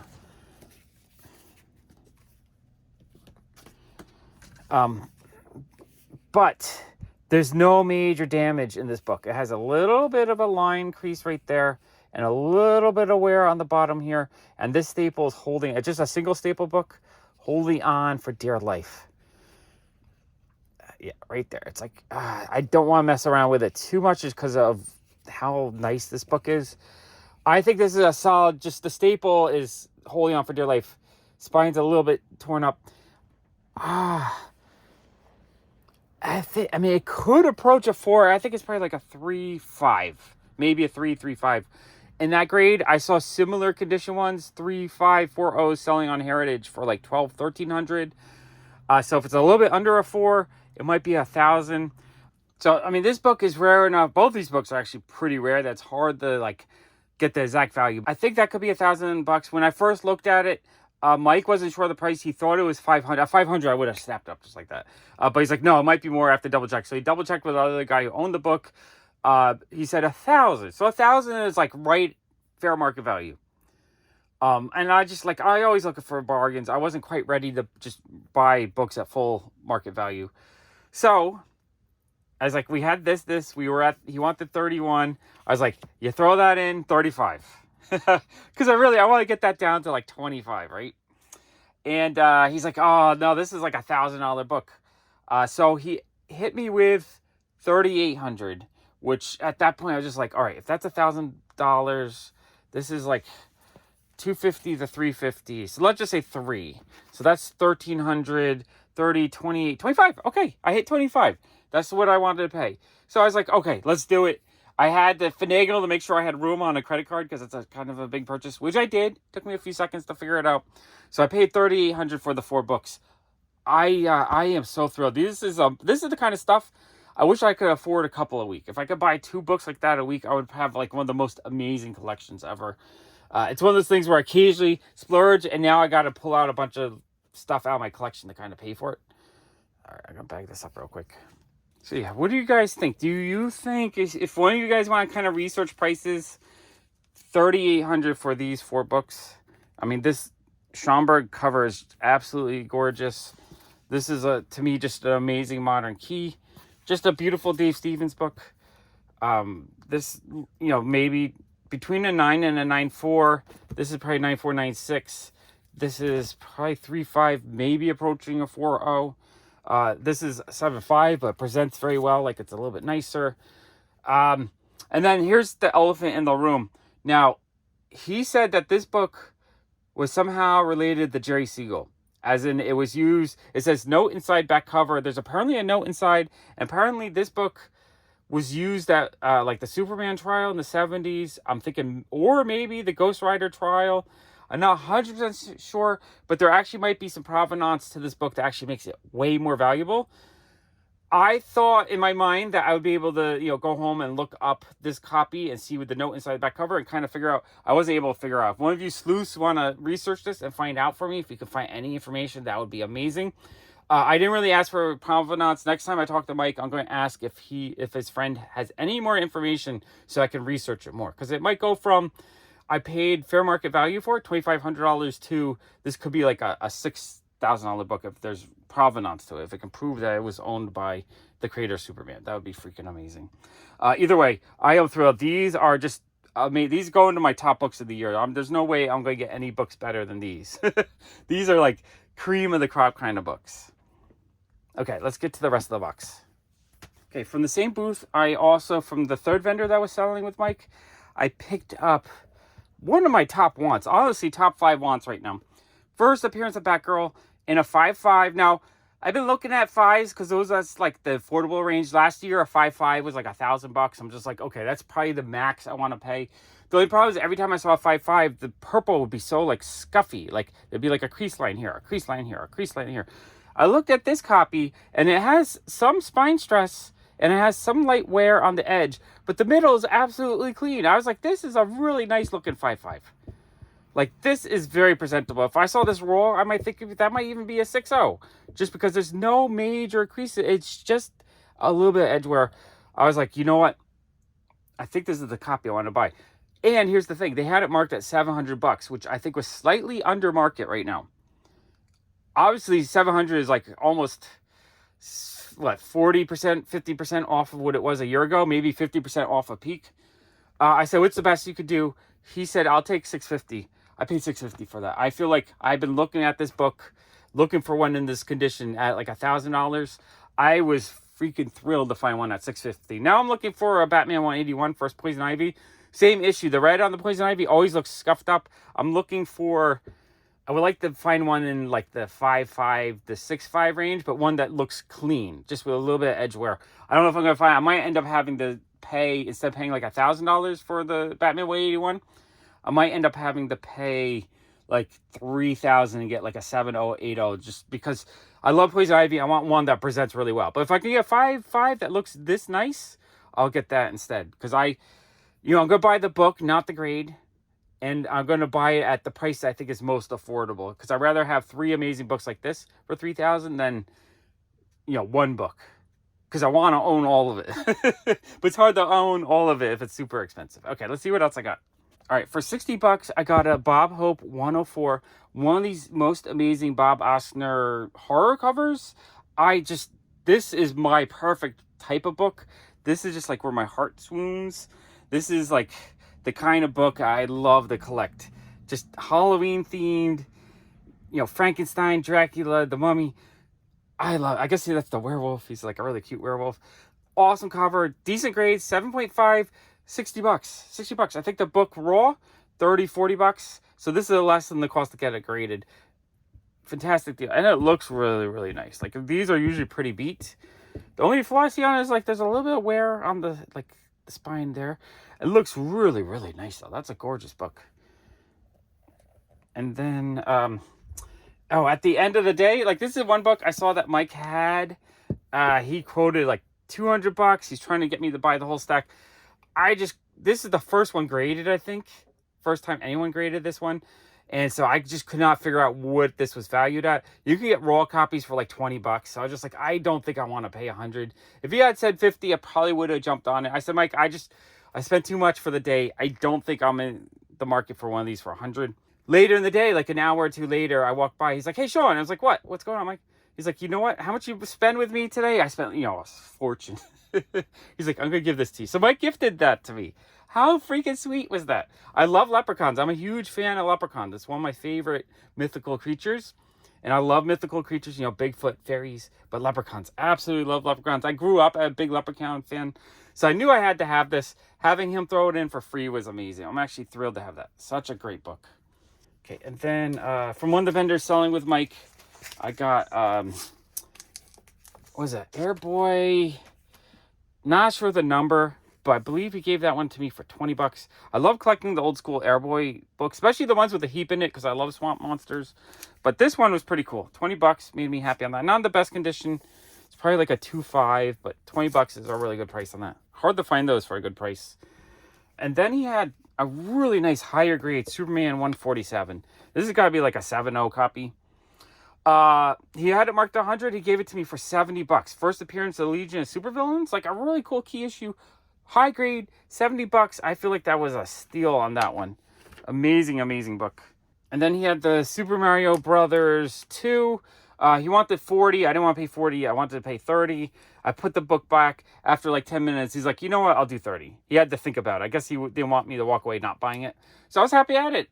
I didn't have this one yet. I don't think I have number 1. I have number 2. I love the nostalgia of video game related stuff. I think there's so much value potential in this stuff. So I love collecting it. It's my childhood. This came out when I was a teenager. But, I grew up with the Mario games. I got the first Mario game and a Nintendo for Christmas when I was 12. Absolutely love it. Really amazing books. I am thrilled with these. I grabbed one of these monster magazines for $20. This is actually really high on my want list. Absolutely love the cover. It's a pretty woman with a domed helmet, sci-fi theme. I love domed helmet imagery like that with a monster. What a cool issue. $20 I think is the fair price on that. I don't think I've seen it in halfway decent grade for less than that. And then at the end of the day, Mike's always throwing deals at me. He's just like trying to clear out stuff that's left over. So he gave me Dell 4-color 165, a pretty nice mid-grade copy. He had it priced at 100. He gave it to me for $50. $50 feels like a really good price on that. So another nice issue for my 4-color run. Slowly working on it. I think I'm up to 300 to 400 of the run. So maybe a third of the run, 40% of the run. Slowly doing it a couple bucks at a time. But eventually I'm going to run out of cheap issues and I'll have to start knocking out some of the big key issues. Walt Disney's Mickey Mouse number 28. I forget what he gave that to me. That might have been just like a throw-in. Like, I forget the total I paid on these. I think it was like $250. And then one thing, he had this bundle of Captain Marvel books. honestly, every time I see them, I think, oh, Jerry the Jitterbug. I almost like collecting them just because I enjoy Jerry's channel so much. So he, I forget, he offered me the stack for 200. I was like, how about 100? I didn't really pay that much because they're kind of lower grade. But he said he had just paid just under that, so he really needed 200. So I looked. This Heritage auction was from May, I think, and it ended at I think 186. So 186 would buy your premium, but before shipping. So with shipping, he probably paid close to 200. Shipping plus, I think that if he paid with a credit card, they charge like a 3% on that. So if I had bought this lot on Heritage, it would have been $200. So I paid the price he wanted for. This cover is fucking fantastic. Sorry about my language, but I love, like, the three of them look super fun. She looks absolutely adorable. I love the zombie. I love cute horror kind of stuff. Man, this cover is awesome. I actually want to see if the inside is as fun. All right, so this one, you know, the grade actually doesn't look that bad. This might actually be like a 3540, like right in that range of acceptable to me. How cool that is. You know, we got mummy imagery going to Egypt. Yeah, this looks amazing inside. We got another cartoony story. Oh, and then we had this story with the monsters. Oh yeah, this is right up my alley. Vintage 1950s horror Halloween. What year is this? Yeah, 53. My mom would have been like a 2-year-old when this came out. Wow, that is actually really nice. That's like, I was just paying attention to the poor grade ones, but that issue alone is almost probably a third of what I paid for everything. Oh, it does. Maybe it's a little bit lower because there's a tear right there. So that tear, maybe it's a 3.0, but it presents really well. That's a beautiful copy. Okay, look how cool this cover is too. They're fighting some kind of weird space ghoul. It's like a war cover. It's a multi-genre. Let's look at the grade. So we have the Marvel Family 80. The interior looks awesome. You have some, they're fighting communists. It's right there. Communist, Cold War era theme. It's more got like a chocolate stain. Someone was eating some ice cream back in the day. Yeah, there's like a chocolate stain. So that needs a little cleaning. I suspect that would clean up a bit though. Like good, like maybe some Absorine. You might be able to get that. You might have to use a little bit of liquid, honestly, just because it's looks like a water soluble gunk. 2.5 condition maybe. It's still, if that cleans up semi okay, I'm actually really happy with that grade. That's not bad at all. Marvel Family number 81. So they're fighting a North Korean maybe. I'm guessing Korean. It's a Korean War era book, so I'm guessing it's North Korean. It's got a chunk out of that corner. Back cover is not terrible. Staples are attached. Definitely war theme. So yeah, this looks like a Korean era war issue. Yeah, oh, that's awesome. Really happy with that, actually. I'm taking all the boards off because I'm going to re-bag and board all these to make them look a little bit nicer. Marvel Family 84. So this is a nice little run of these. You know, when I first bought them, I was like, it felt like a good price, but also the grade felt terrible. But these are actually looking not too bad. I think there's just one book that was really bad. This one, like the cover is kind of pushed over a little bit. Staples are holding. So like with a good press, I think this one would fix up pretty nicely. Page quality is pretty nice. Oh yeah, that's a great book. That for, was it 6? How many books was it? 1, 2, 3, 4, 5, 6. So I paid 33 each-ish, something like that. Actually, I'm pretty happy with that. Number 86. So this is one of the more beat up ones. It's got like a tape stain. Staples are damaged. So this is one that I was just like, I don't know if I want to buy these. Like, that's kind of what my thought was. But the like the horror theme ones are so cool though. It kind of makes up for it.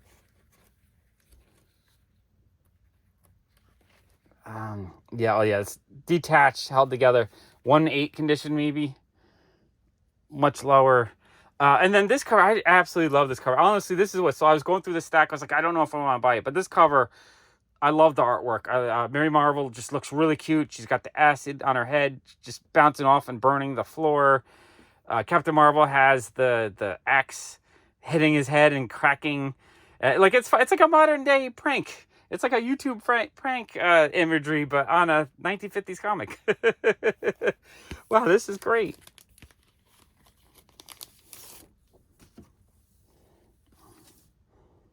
So yeah, the spine is split all the way down and it's brittle. It might end up splitting all the way if I handle it too much. But we'll try to open it up very carefully. Interior is tan too, so it's probably got, it's detached even. So it's brittle. So this one's lower grade. This is, it's falling apart in my hands. That's like a 1/8, I'm thinking. I don't think it's lower than that because it actually presents very well. The main imagery is clean. The spine is totally destroyed. It could be a 2.0 actually, just because of how nice it looks. I'm actually really happy with that. So yeah, those books are amazing. All right, I grabbed 2 books from Len Danovich. I just really love his artwork. I think he's super underrated. These 2 were $50 for the pair. He said he was selling them for 40 each. He gave me a deal on the pair for 50. He signed it. The blue ink just really, really pops out on these. Like, how cool the signature. I love getting signed books like that. So I was really happy. And then, if you have a budget and you see artists that you like at Artist Alley, but you don't have a lot of money to spend, let's say you're broke and you can't buy books, one thing I love to do is, he signed 2 for me. Grab a business card of the artist and have them sign it. I collect these. I usually get a few every con. It's super fun because now I have the artist signature on their little business card. And then you can put these in like a... like a trading card holder and just make a little collection of these. Super fun. The vendor next to him, Bad Carry Studios, I got one from him as well. Most of the stuff was like this though, so I couldn't really show it on the hunt video. But yeah, do recommend getting signed business cards. I think they're super fun to collect. And if you do buy books, what I do is I usually put the signed card in the back.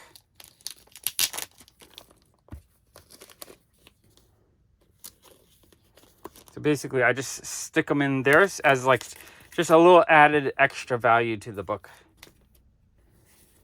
Okay, there we go. See, how cool is that? You now have a signed book with a signed business card with it. Super cool collectible. Len Danovich actually gave me a few of his prints of his newer works. And he signed them in this really cool blue ink. These are actually really cool. So we have a Stormtrooper, a Ghost Rider, a Yoda. Like, these are beautiful. And the Candyman. How cool are those? So thank you, Len. I really appreciate it. Next, I got a little stack of books from Chrissy Zullo. I love buying stuff from her at every con. I really love her artwork. I think it's really fun and cute and whimsical. And just, she'll sign the book for free. So, like, that was $15. That was signed. This was her last copy of Edge of Spider-Verse. How cute is Spider-Gwen? Such a cute cover. That one was $25, I believe. And then $25 for the Virgin variant Turtle book. And I love the way she signed it. Like, it looks so good right there. Here you can't see the signature too well. But on this book, it just, like, it pops right there. I mean, it's good there as well.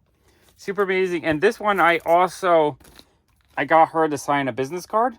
Again, if you can't afford to buy a book, just get a little business card and sign it. Usually artists will do that for free. So it's a way to kind of add to your collection if you don't have a huge budget. But if you have $15, $25, you can also buy a book, meet the artist, get it signed. I think that's super amazing. All right, this is a small dollar bin. This is towards the end of the show. I had already spent way too much money, so I was trying to avoid buying anything else. But sometimes you just look at a dollar bin real quick and you see, like, this is a Jeff Deacle Catwoman cover. How cool is that? So for $1, it's got a little bit of wear to it, so it's probably just a very fine copy. But for $1, I'm not going to complain. And then this is the book I saw that made me dig in this bin. Like, I was not going to dig. I looked through quickly and I saw a Rumiko Takahashi book, Mazen Ikoku. Am I saying that right? Part 4, number 1. $1. I'll pick up her stuff all day long. Jason saw this in the bins too, a Darwin Cook Sideways book. I love those. So $1. Heck yeah. Lisner, Lady Zorro, number 2. Why not?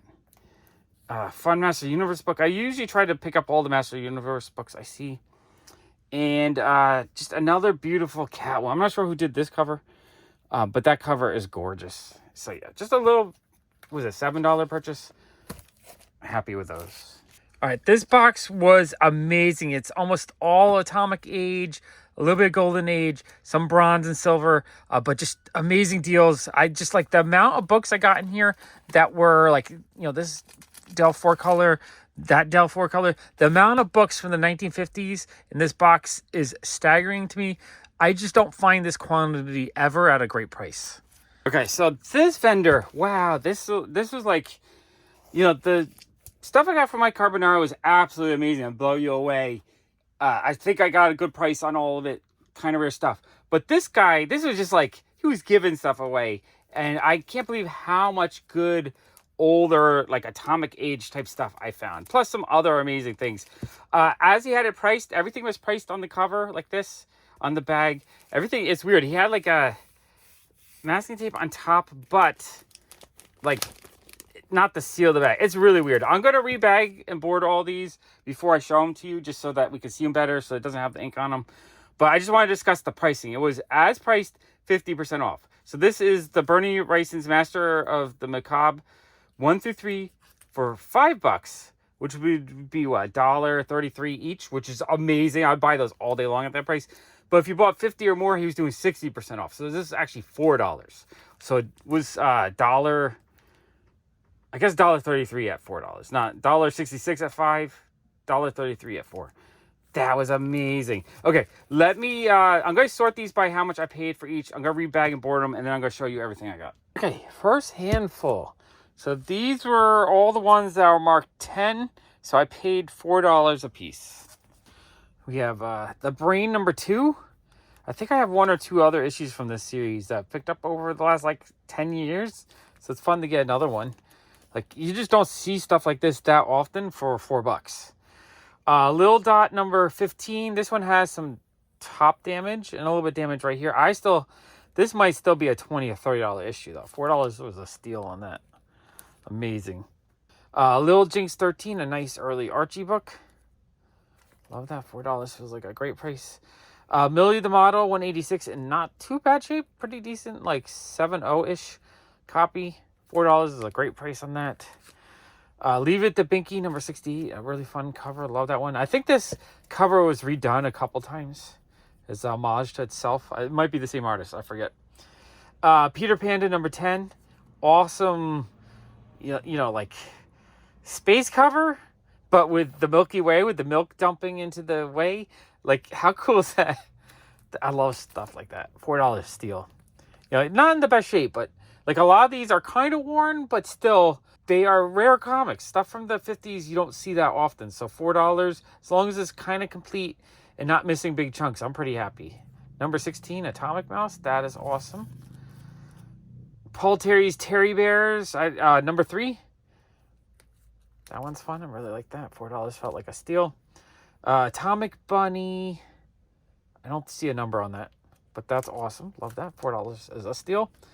Tippy's Friend Go-Go, number 14. I love collecting these. I don't find them that often, and usually they're kind of expensive. So it's a little bit lower grade. It has some wear, so it's probably like a 3.5. I'm still very happy with it. Del 4 color, $6.25. I'll grab any Del 4 colors I don't think I have if it's like $2 to $4. Early 1940s Tom and Jerry book. That's pretty awesome, actually. Getting 1940s, you know, deep in the middle of the Golden Age books are really awesome. Let's see, Del 4 color, $5.90. Hansel and Gretel. Okay, and then one more stack of the $4 ones. Okay, stack 2. So we have Del 4 color, $6.25. I guess I grabbed... Just realized I grabbed 2 of them, but that's okay. $4 is a great price for a 4 color like this. I'll have to see which one is in better shape and sell the duplicate. Del 4 color, $7.02. Walt Disney's Goofy. $4 feels like a steal. Smokey the Bear, Del 4 color, $6.53. I think this is Smokey the Bear 1.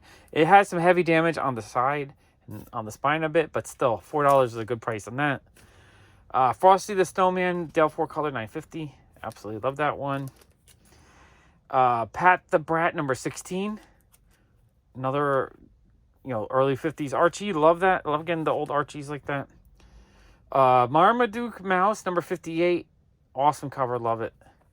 Really, the colors are really popping. It does have some water damage and some ink stains, but the colors are just so vibrant on this one. I love it. Walt Disney's Pluto, or Dell 4-color 1039. Really happy with that for $4. Walt Disney's Bongo and Lumpjaw, Dell 4-color 706. Awesome. I was just grabbing a lot of Dell 4 colors, which is kind of sweet. Horace and Dottie Dripple, number 31, an awesome early Harvey book. I believe this is this 40s? I think this is 40s. I gotta double check.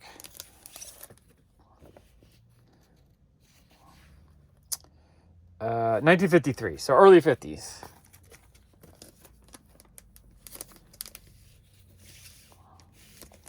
Okay. All right, that's awesome. Absolutely love that one. Walt Disney's Goofy, Dell 4-color 562. Flippity and Flop 35. I might have this one already, but $4 is a really good price on this. Even though it's got a little bit of wear, it's not the worst condition I've seen. So happy with that. Leading Screen Comics number 56. That's actually a pretty awesome issue to find for $4. Another Tippy's Friend Go-Go number 15. Really cute mod cover. Love it. Debbie's Dates number 5. Love that cover too. Girls Romance number 158. Really awesome cover. Kind of a little bit better grade. Like a 5.0, 6.0, maybe 7.0. No, 6.0 I think. I think there's enough little bit of wear on the edge. I was really happy that he had so much romance. I just snagged up the whole pile. Romantic Secrets. I think that's a Pence copy. So that's a UK version. Don't know the number off the top of my head. I don't see the number. This one is actually in pretty good shape. It just has a little bit of like a crease down there. And then a little bit of chipping or a little bit of fold right there. It looked pretty nice though. $4 felt like a steal on that. Star Slayer 5. He marked this as the second appearance of Gru. Is it the second appearance of Gru? I thought Gru appeared earlier in this issue. Or in this run. Not 100% sure. Either way, I was like, I'm just going to grab it for $4. Why not? I probably have it already, but just in case I don't, I'm going to grab it. Next, we have this stack right here. These were 3 comics for $10. So what did I pay? I paid $4 per pack, or $1.34, basically. So we have Bernie Wrightson's Master of the Macabre, number 3. I think this one probably is like a $10 book, because it does have the Dave Stevens ad on the back cover. I feel like these back cover Dave Stevens books will start gaining value a little bit, since the main issue is going up so much. Someone might be like, I can't, pay the $50 for the main issue, but I'll pay $10 for the back cover. So that's super cool. So $1.33 feels like a steal. And then regularly, I think I can get $5 out of these. So if I bought 2 sets, so the duplicates, I'll be able to make a little profit on. Number 2, number 1. These are absolutely awesome.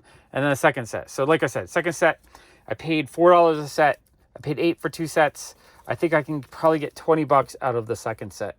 So basically, it pays for both sets and a couple extra bucks for another book or 2. All right, pretty happy with those. Those are awesome. Okay, this stack right here were ones marked 20, so I paid $8 each.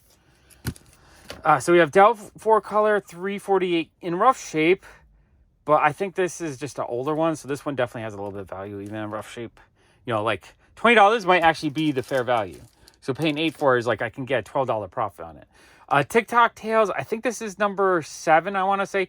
I love the cover. I love a good sci-fi cartoony cover like this. It's got this fun coloring to it. It looks awesome. It's from the mid-40s. This is not the kind of book you find for $8 very easily. So I'm happy to get that. I want to look up the series, see what else they have, because this cover looks amazing to me. Absolutely just love everything about it. Walt Disney's Dumbo, or Dell 4-color 668. I think the bottom staples pop. The top one's good. It's got a crease there. It's not terrible shape. Maybe a 3.0, 3.5. I think this issue is worth more than $20 though. So paying $8 for that was actually really good. This one, now this is an amazing comic book, but sadly it's got some water damage right here. I might be able to, I don't press yet, but one day when I get into pressing, I think that's maybe fixable, because it's not really stained. It's mostly just wrinkled.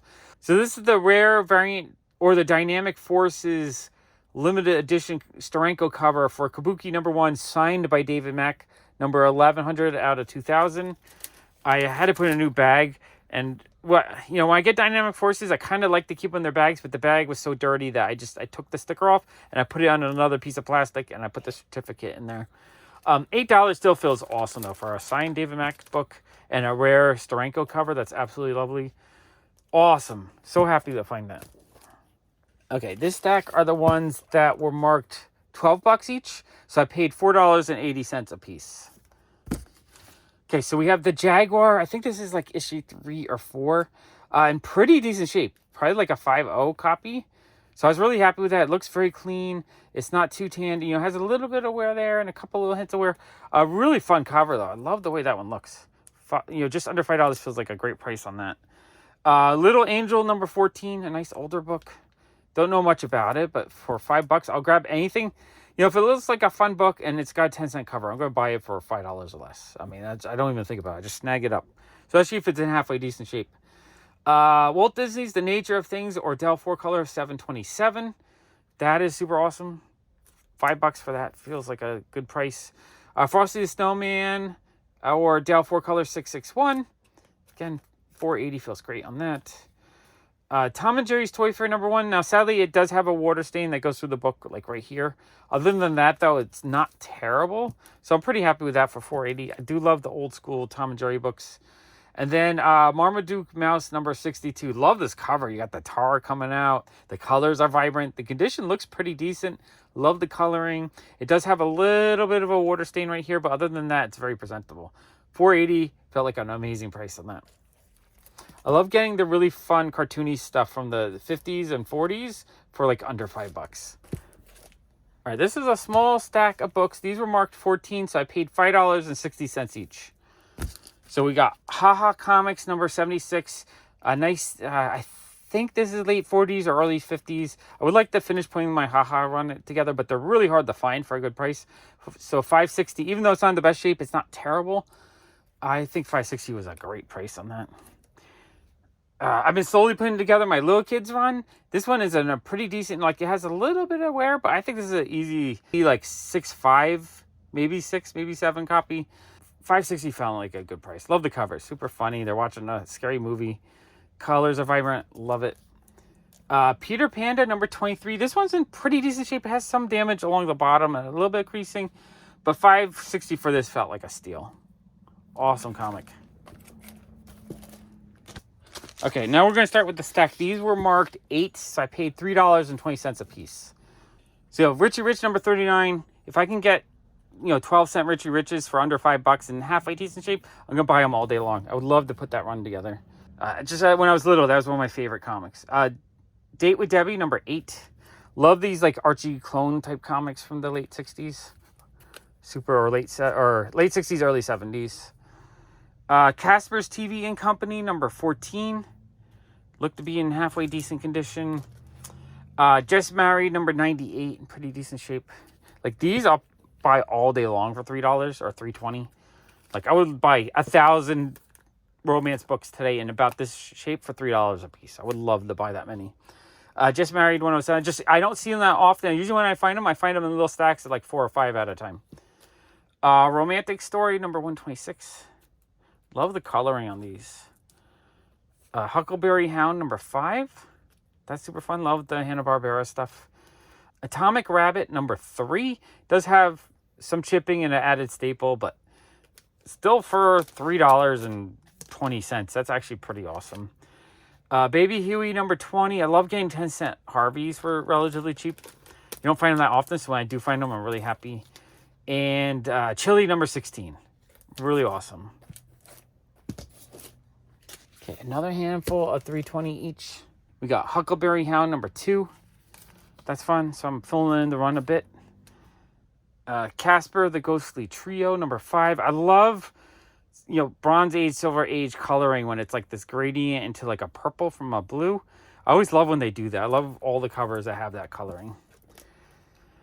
Raccoon Kids number 55. Fun, 1950s DC cartoon one. I love those. Those are some of my favorite to collect. Pat the Brat number 16. 1950s Archie. That's awesome. 10-cent Archies I'm always looking for. Swing with Scooter number 14. Do love this series. Super fun. Jetsons number 15. I'll grab any awesome looking Charlton book for a good price. Lois Lane 127. This one actually looked in pretty decent higher grade, like a 7.0, 8.0 kind of condition. Plop number 13 with awesome Wallywood cover with the Sergio Aragonis marginals. Absolutely love these. $3.20 for that's amazing. Mickey Mouse, don't know the number. I'm guessing under 10 though. $3 for that's amazing. Peter Porkchop number 49, another 1950s DC cartoon. Love that. Del 4 Color 647 or Bugs Bunny's album. More fun Del 4 Color stuff. And Worlds Unknown number 50. That's super cool. There might have been more there. I just ran out of the day to dig. I would have grabbed a whole bunch more if they were like $3 a piece. Okay, next handful at $3.20. We have Timmy or Del 4 Color 1022. I like grabbing the ones that I don't think I need because it's fun. I think I'm up to 400 or 500 different Del 4 colors. So I'm like knocking out a good chunk of the run. Let's see. Walt Disney's Goofy or Del 4 Color 627. That's fun. Little Genius number 9. Absolutely love that. For $3.20 is like a great price on that. Another Marmaduke mouse. I love the covers on these. These are actually, I might have 1 or 2 already in my collection. Now that I just added another like 4 or 5, I might start trying to put the run together because I love the coloring on the covers. It's just so vibrant and beautiful. Love it. Little Audrey number 8, a nice lower number. That's actually pretty awesome for $3. Richie Rich Gems number 1. I wasn't buying too many of the more modern Richie Riches, but I'll grab the number 1s for $3 all day long, especially if they're in decent shape. Nutty Comics presents Rags Rabbits number 5. This is the first appearance of Rags Rabbits, apparently. I didn't double check, but he wrote that was the first appearance. It's an Infinity cover, which I absolutely love. $3 for this felt like an awesome price. Even though it's in not great shape. For a book like this, though, it's still really fun to pick it up for $3. Atomic Mouse number 19. Love Atomic Mouse. That's super fun, super colorful. Super Doc, this is a really fun set to collect, and I only find 1 or 2 a year, so it's really fun to find some more copies. Number 8, really fun UFO alien cover. Love that. I love sci-fi stuff like that. Mad About Millie number 7. That's super fun. Little Genius. Don't see the number, but still super awesome. Little Rascal Twins. Don't see the number, but still awesome. You know, any 1950s book, if you can get them for like $3 and have at least like a 3 or 4 O grade, it's just like, that's a score to me any day. Flippity Flop number 45. Again, I'm not sure if I have this issue. I do have a lot from Flippity Flop. This is the one run I have worked on. But I might need 45. $3. And if it's a duplicate, I'm betting I could probably get like 10 to 20 out of it. So really happy with those. Those are amazing. Okay, now we're moving into the books that were marked 6. So I paid $2.40 each for these. So these were same kind of books, but probably a little bit worse condition. Like this one is water stained right here. Little Genius number 10. Really fun cover. I love the coloring and the gradient on it. Smoke looks actually really cool. $2.40. I'll buy that even if it's damaged like that. Little Dot number 55. That's actually pretty awesome. I love that she's, coloring in the Big Dipper. I think that's really awesome. For $2.40, I am thrilled. Secret Romance number 48. $2.40 for romance stuff. Amazing. I Love You number 90. And again, these are not in terrible shape, the romance ones. They're mid-grade ones. $2.40. I'll buy those all day long. Teen Confession number 96. Queer Girls Romance number 48. And, the older the better. You get some 12-cent ones. That feels like a score. Love and Romance number 17. I think that's a UK version. Just Married 81. Sweethearts 135. Love the coloring on that. Just Married 76. Timmy or Del 4 Color 715. That's amazing. Okay, more $2.40 books. We have another Little Genius number 13. Again, a fun cover. Absolutely love it. Casper Strange Ghost Stories number 12. I really do love Casper, so I'm more likely to buy Casper books than Richie Rich books, even though I love both of them. I just feel like I don't see Casper as much, so I'll grab them more often. Atomic Mouse, not sure the number. It does have some chipping down here, but the overall image looks great. So $2.40 on that. It's amazing. Feels like a steal. Debbie Dates number 10. Grab these all day long. Dizzy Duck number 36. That's super fun. Richie Rich Dollars and Cents number 33. I think this thicker issue might be late 60s. That's why I grabbed it. I grabbed the Silver Age ones when I can find them. Atomic Mouse, don't see the number, but this one is in really nice shape except for like a bit of a water stain right there. 240 felt like a steal on that though. Oh, we have Life with Archie 36. Awesome Michael Howard cover. I love when my favorite artists do Archie covers because it feels like two different interests colliding into one, and I love it. You know, I have a Peach Momoko Archie comic, and I think it's just amazing because she doesn't normally do, or Michael Howard normally doesn't do Archie stuff. So when you do see an Archie cover, I think it's amazing. Another really fun Marmaduke mouse. I actually really like these. I think, you know, we got Street Candy Pirate. I feel like I might collect a bunch more of these. I might actually start going on my way because I really like the coloring on it, and I like the line work. It's a very solid illustration. Francis or Del 4 color 863. Spooky number 15, a fun older Harvey. Love that. It's a moon cover. Love moon covers. Tom and Jerry, I don't see the number, but you know, older Tom and Jerry books I'm gonna pick up all day long. Next handful, we have Dennis the Menace number 41. That's super fun for $240. More modern Atomic Mouse. I think this is a mid-70s, late 70s issue. Still, you know, for $1, super fun.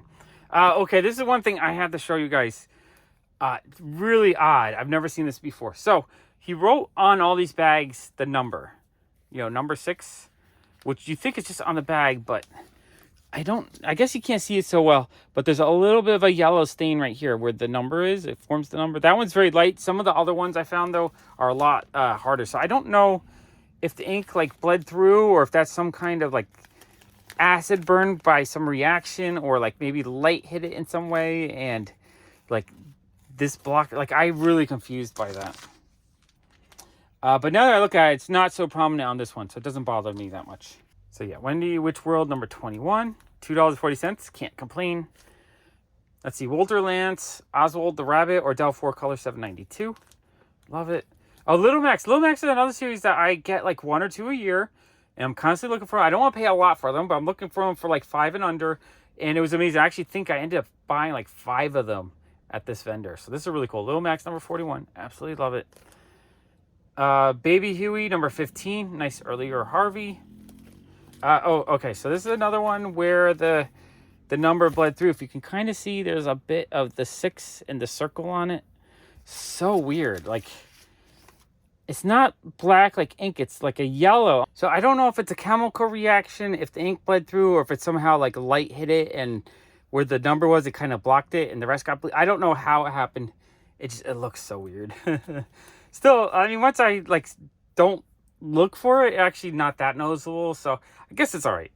Casper and Nightmare number 37, and it was only $240, so I can live with that. Foxy Crow number 42. That's super awesome. I would like to work more on this run as well, so nice to pick up one of those for under $3. Little Lotta number 23. That is super awesome for under $3. Okay, we have Little Max number 35. Absolutely love the blue color on the cover. Really happy to get more Little Max. Plop number 3. $2.40 feels great for a lower number. Plop number 19. Honestly, any plop for $3 I'm happy with. Okay, next handful. Again, I left that on the front so we could see. It's another one of these, like, you know, transferred. Is that the ink bleeding through? I am not sure what that is. That is very, very bizarre. So plop number 20. Absolutely love the plops. Distant Soil number 3. This one was autographed, so I thought that was really cool. Cadillac and Dinosaurs number 1. Mark Schultz book.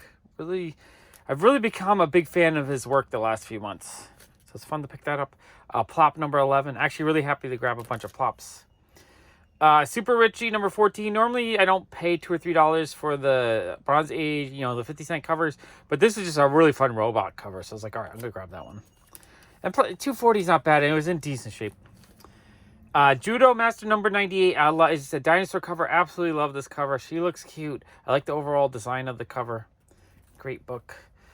Simpsons number 2. I'm pretty sure I have this one, but Simpsons books sell so well in my shop, so I always, if it's cheap, under like $2, like this is number 2, so I could probably get like 6 or 7 out of it, but I'll grab any Simpsons I see if it's cheap.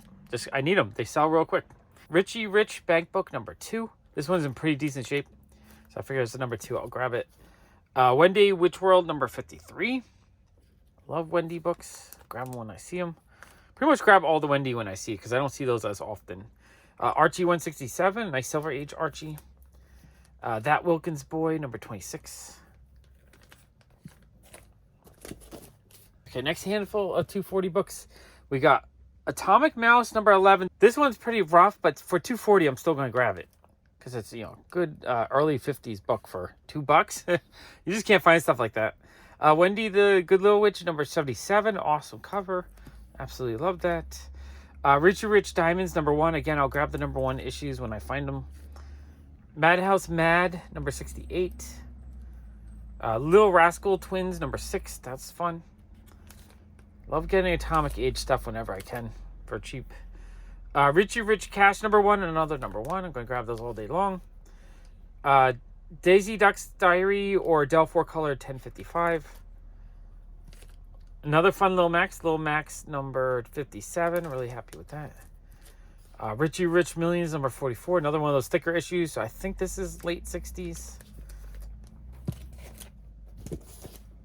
Okay, one more handful of the 240 books. Brat the Pat number 22. 1950s Archie. Really happy with that for $2. Well, 240. Pat the Brat number 17. So a couple from that series. You can't find 1950s Archie books for $2 or $2.40 very often. Binky's Buddies number 11. That's a fun cover. Francis or Del 4 Color 655. Fun Dinosaur painted cover. So the Animal World or Del 4 Color 713. Tom and Jerry, again with the blue color that I love so much. Nice early 50s issue. Numbers are on the cover though, so it's always hard to figure out which is which. Another Tom and Jerry issue. Love it. Pat the Brat number 3. So a lower number on this. That is actually really awesome. A comic album with Tom and Jerry from the early 50s. Another Tom and Jerry. Don't know the number, but it's awesome. Archie's Joke Book. This one actually looked in pretty halfway decent condition for the Silver Age. And a 1940s Tom and Jerry. 1940s Tom and Jerry's are the ones I'm really excited to pick up. So that's amazing. Okay, now this stack were ones that were marked $4. So I paid $1.60 each, which feels like still a steal on this kind of stuff. Thunderbolt 58, the modern reprint. Snarf number 3. This cover is awesome, and the condition is really good. So it's Will Eisner didn't do anything in the book, but it's a spirit cover, but with all the hippies and the underground guys doing artwork. I love it. This cover is amazing. $1.60 feels like a steal on that. Simpsons 31. Go grab all the Simpsons I see. Simpsons 22. Simpsons 32. Simpsons 29. Simpsons 48. Nutsy Squirrel 64. Rough shape, but $1.60 feels like a steal. Bugs Bunny with that beautiful blue. Fun Genie cover. Love that. A Little Lotta 25. More awesome early Harvey stuff. Just Married number 113. More fun Bronze Age romance. Love that stuff. Richie Rich Jack's Pots number 3. That's cool. Nice low number. Another copy of Cadillacs and Dinosaurs number 1. I really like his artwork. I think it's undervalued or underappreciated. Spooky Spooktown number 54. I love the kind of like spooky Halloween type Harvey stuff. And Mouse Musketeers. I'm not sure the number, but it's really cool. I do like the Tom and Jerry stuff. Next handful, we have Spooky 21. Super awesome, early 50s Harvey. Love this stuff. I'd buy this stuff all day long for $1.60, even if it's a little bit worn. None of these are terrible. They have some chipping, but this is an old book. It's hard to find old books in good shape, so this is not bad for this old. Like, this is very acceptable to me. Little Audrey number 49. Absolutely love picking these up cheap. I Love You number 73. That's a fun issue. Nice Silver Age romance. Love Diary 89. This looks like a Pence copy. I Love You 128. Sweethearts 129. I Love You 116. I Love You 91. Romantic Story 113. Career Girl Romances 69. Awesome. So much romance books. I'm actually really happy I grabbed so many. Just Married 110. 79 for For Lovers Only. It's a little fun cover. Time for Love 22. Love the colors on this one. Oh, Sonic books. I'll grab Sonic all day long as well. So we have Sonic the Hedgehog 205 newsstand copy. I don't know if that means anything, but still very cool. And another copy of that. Don't know if the newsstand means it's more valuable or not, but I'll grab Sonic all day long for $1.60. That's probably it could be a $10 book, honestly. But at least $5.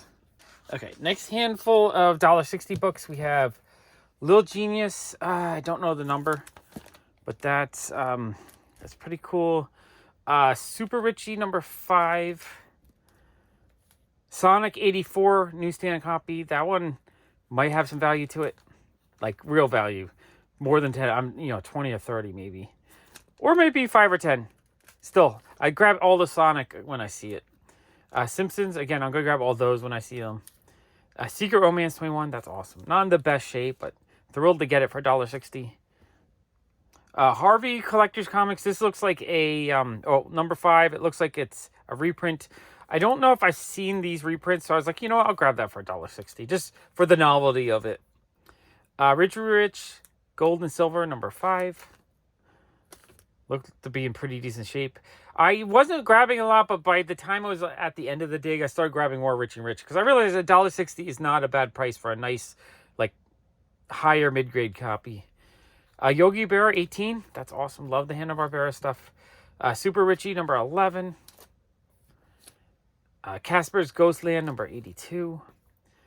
Nice Silver Age Richie Rich number 37. Absolutely love that. Elmer Fudd or Del 4 Color 470. Rough shape, but Del 4 Color, I'll grab that just because it's it might be a little bit harder to find cheap. Bugs Bunny or Del 4 Color 393. Again, really rough shape, but $1.60, why not? Wacky Witch, don't know the number. A little bit later, mid 70s, but I love kind of weird Halloween, witchy, cute stuff like that, so I'm gonna grab it when I see it. Okay, next handful. Super Duck number 78. That's awesome. Love that. Baby Huey number 35. This one is kind of rough, but still a great purchase for $1.60. Super Richie number 9. I guess I was grabbing some Super Richies. I guess I like the Super Richie ones. That one's really fun. Love the colors on that one. He's fighting a Bigfoot. Swing with Scooter number 2. Awesome cover. Absolutely love that cover. Little Jinx or Archie Giant series number 34. That felt like a good deal at $1.60. Casper and Spooky number 2. Love the color and the cover. Awesome comic. That Wilkins Boy number 4. It's a nice little bit lower number. Madhouse Glads number 89. That's super fun. Tiger number 4. Nice lower number on that. W Dates number 9. That's awesome.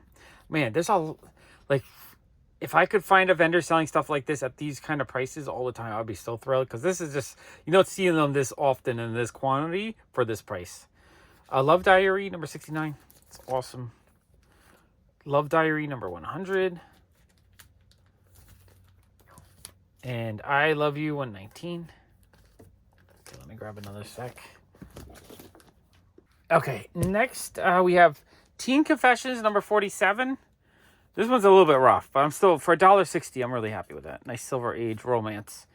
I Love You number 129. Love Diary 76. I guess that's a duplicate. Pull that out. I know at least 2 people that would want that. A Little Genius. I don't see the number, but that's awesome. Love the cover. Richie Rich 97. Nice early Bronze Age Richie Rich. Peter Panda number 29. Man, that cover's awesome. Love that cover.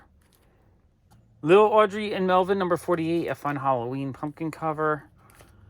Little Audrey 47. Love the early 50s Harvey stuff. Is always awesome to find. Girls Love 174. A little bit rough, but still happy to have it. Love Diary, number 95. Sabrina, number 2. This is a fun Rian Gonzalez cover. That's awesome. I was really happy to see that. A Little Genius in 1970s, probably a reprint. No, 1980, 85, number 54. I'll still pick that up for $1.60. Archie 204, nice early Bronze Age issue for $1.60. Richie Rich Billions, number 4. A disaster cover, that's kind of fun. Okay, next handful. Richie Rich Dollars and Cents, number 10. Nice thicker issue, probably late silver, early bronze. Peter Panda 17. Man, I don't see Peter Panda that often. It's really fun that I picked up like 3 or 4. Not in the best shape, but for $1.60, it's good enough. I'm really happy with that. A Little Lotta, number 80, a fun ice cream cover. Actually like that cover a lot. Casper's Ghostland, number 70. That's awesome. Radioactive Man, number 88. Nice Simpsons book. I'll pick those up all day. Wendy the Witch World, number 29. Love that one. Spooky the Tough Little Ghost, Haunted House, number 10. That's an awesome cover. Absolutely love that one. Casper, number 99. It's got that great bluish purple color on it. This cover looks pretty good other than a little bit of a water stain. This one actually looks in pretty decent shape. That one's pretty awesome. Okay, this one, yeah. Again, this one has the stain on it from the marker. Like, right? It doesn't look like a bleed through, though. It looks like a yellow burn stain almost. I don't know if that's like a chemical reaction. The marker bled through. I'm not sure how that happens. That's weird to me. I've never really seen that before until I bought these. Timmy the Timid Ghost 22. That's awesome, though. Love that one. Richie Rich 102. Little Max 59. Another awesome Little Max book. I'm actually really happy that I found so many at the convention. Pebbles and Bam Bam number 4. That's awesome. Okay, one more handful of the $1.60 books. So we have Pat the Brat number 30. This one's pretty rough. It's got like a lot of chipping on the bottom. A little bit there. I think there too. But $1.60 still feels like a really good price on that. Sabrina the Teenage Witch number 5. Love the cover on that. This is one of those ones where the comic was probably coverless and they stapled like a new cover to it as a promotional comic. It's a Bob Hope comic inside. I just thought that was a neat artifact. $1.60, why not? I Love You 111.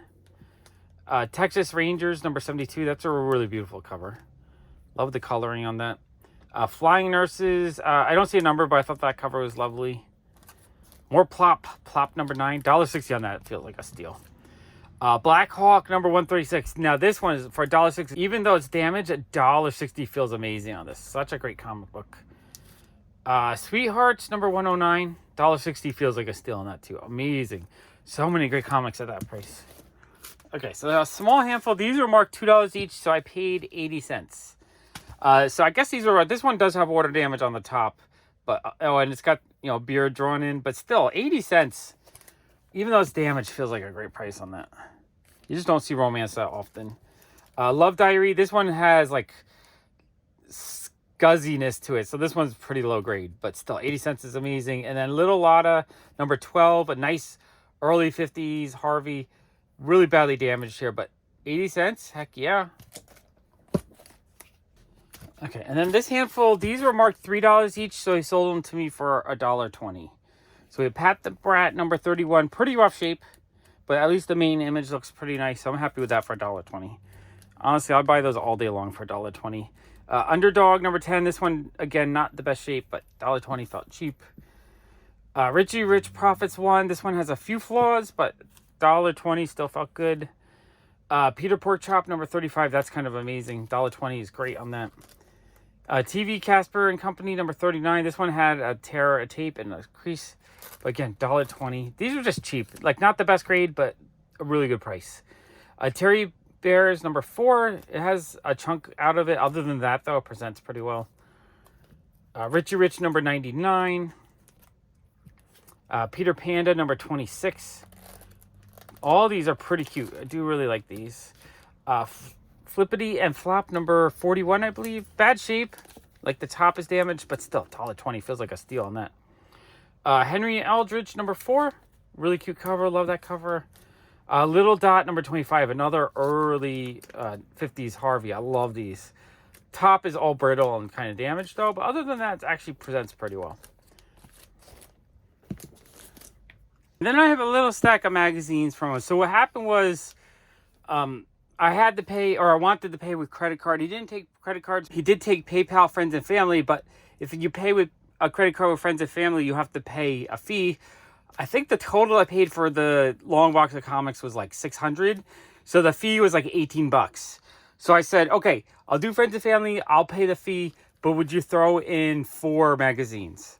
So he said, okay. So basically these were the cover of the PayPal fee. We have Crazy number 24. I actually want to put a full run of these. There's a couple of covers that are Nick Hardy's. So that really is what kind of kicked me to want to put the full run together. So I grabbed Crazy number 24. Cracked number 173, a fun Star Wars cover. I actually really love that cover. Another Crazy number 78. So again, I'm going to try to put a full run of those together. I need to get magazine bags and boards for these. Crazy Super Special 82. Really fun John Byrne cover. Love that, like a cutesy, cartoony X-Men. And a July 1991 Heavy Metal with a really awesome cover. Yeah, so those... Oh, yeah, it was 4. I said, will you do 4? And then ended up, will you give me 5? And he's like, sure. So those 5, he gave me the cover of the $18. Which, 30... Not quite 50% off, but still, like, better than just paying the fee. That's one thing. When I negotiate, I do... Like, if I can't get the discount I want... A lot of times, if I can get a few things thrown in that kind of cover what I want, I'm actually really happy with it. All right, let's go through this box. I believe I paid like 115-ish, something around there for this box. All right, let's see what I got. I bought these from Elite Comics. He sold me the stack of, I think it was 11 foreign books for $30, which is a good price. There are duplicates though, so I will have to sell some of this. I think it's a Latin American copy. I'm not sure if it's like Brazilian or if it's Argentinian. No, it says Barcelona, so it might actually be Spanish. It might actually be from Spain. So that's cool. So we have Conan.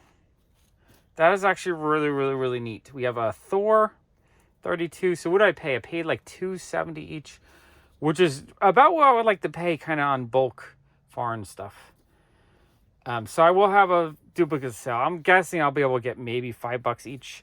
I don't know if this is I guess it's the first Black Cat. This one actually might have a little bit of value since that's the Black Cat. So I even told him the Spider-Man ones were the ones of value and the other ones were like the Alpha Flight one might be really hard for me to sell. But I think it's super cool. So I'm happy to add, like I want it for my collection, just there was a lot of duplicates. So I will have to sell a few of them just because, I don't need a lot of duplicates. And then, the Spider-Man one, I'm sure like I could get $5-10 out of a cool Spider-Man one. Those ones are cool. Oh, yeah, we got 3 of those. So, yeah, really happy with that. I'm happy to add them to my collection, and I'll have some oddball stuff for my shop. Okay, and then I bought a box of magazines from him. I think the box I paid $80, and then I believe I paid $2 for this cool Star Wars. I grabbed it from my shop because Star Wars stuff sells really well for me. Probably get like $6.99, so $7 out of that. And then a Wicked coloring book, I think $5 to $10 for that, and I think I paid him $3. So I'll probably try either like $6.99. I gotta look it up to see if it sells for more than 5 or 6. But I'm thinking I'll get 6 or 7 for it, maybe 10. I thought that was really cool. Okay, and then this is the box I paid, I believe, $2 a magazine.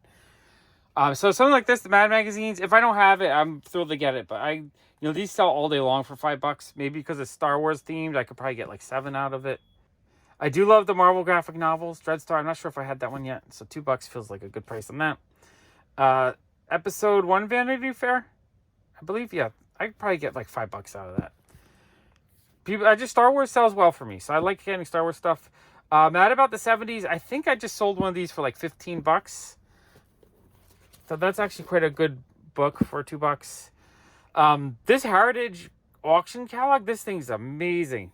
I love these. I like collecting these because it's just like a whole, like look at all these pictures of amazing golden age, platinum age stuff, toys and comics. And like, I love just sitting down and flipping through one of these for like an hour just to look at all this cool, because this is stuff you just don't see every day. So I've been on the kick to try to collect a lot more Heritage magazines. I'm looking to pay $2 or $3 a piece and just buy as many as I can. Just because I feel like there's so much information in these, and it's just fun to have it as object that has a collection. It's like you get to explore the collection while having to collect the collection. Okay, this is one I almost bought just by itself for, like, I think he said $5. I would have paid $5, but he threw it in the deal. So $2. So it's the Bill Sienkiewicz Daredevil issue. That is awesome. That's actually a pretty, the condition looks good too. Hulk magazine, number 21. That's fantastic. I think issue 13 of the series is the first Bill Sienkiewicz work in comics. I kind of want to track a copy of that down. Number 19. He had these priced at $25. Are these $25 books? Like maybe? Like $2 each feels like a really good price on these. Number 16. Wouldn't it be cool if 13 was in here? That's super awesome though. Let's see. Conan the Barbarian. That is super dope. The Dazzler one. Beautiful Bill Sienkiewicz cover. Was there a Dazzler movie? I don't remember a Dazzler movie. Now I'm kind of confused. All right, that's super dope though. I like that. I don't remember if I have another copy. I think Jason wanted one. So I need to see if I have another one. If I don't, I need to find him one. Revenge of the Living Monolith. And Amazing Spider. Like $2 a piece is really cool. Especially if there's ones I need for my collection. I'm thrilled to get these. Okay, next handful. We got another Conan the Barbarian. These are cool. I actually kind of really want to read the Conan ones. Those are dope. Hulk vs. Thing. That is cool. Emperor Doom. That is cool too. She-Hulk, John Byrne one. That one is neat. These are all really cool. Oh, there's a duplicate of that. Okay, this one's in nicer shape. Hero Illustrated. I guess that's just a whole bunch of really cool... I have no idea what this is. We're going to take a look. I'm a little confused. There's a cool lenticular. Much better than the modern lenticulars for Marvel. Oh, this one is sealed. I want to open it. I'm breaking the seal. Breaking the seal because I have no idea what this is. Is it just like a whole bunch of really cool Marvel illustrations? Or illustrations, or no, just a comic magazine in general, I guess? Yeah, I guess it's just a comic. Hero Illustrated, number 6. Okay, the lenticular is really cool, though. I do like that. Okay, that is super cool. I do like that. Avengers Death Trap with the cool Venom cover. That is really neat. That's got to be our early Venom appearance. I think it says 89. Sci-Fi Spotlight, Babylon 5. Some kind of weird freebie newspaper. Next handful. We have another one of these sci-fi magazines. I'm not even familiar with that show. Was it good? Someone let me know if that was a good show. Elvis cover to US magazine. That's cool. That's sellable in my shop. Thor graphic novel. That is awesome. I kind of want to read a bunch of these now. Warlords. Star Trek 5, the magazine. Return of the Jedi, Marvel Super Special. That's a really easy thing for me to sell. Although I'm not sure if I have a copy or not. Wizard magazine. This is super dope. So we have Frank Dan Dare Hampton's new strip, Alley Slopper. Let's see, it's 20 pence, 60 cents. I'm guessing this is from the 70s. It has this cool, wacky looking leprechaun. I love leprechauns in general, so this is actually kind of neat. I probably would have just bought this by itself as well. Okay, let's see. It's Pipsqueak. It looks like a fun bunch of gag comics, all compilated. 1976. That's cool. It's the year I was born. That is really neat. I really like that. Okay.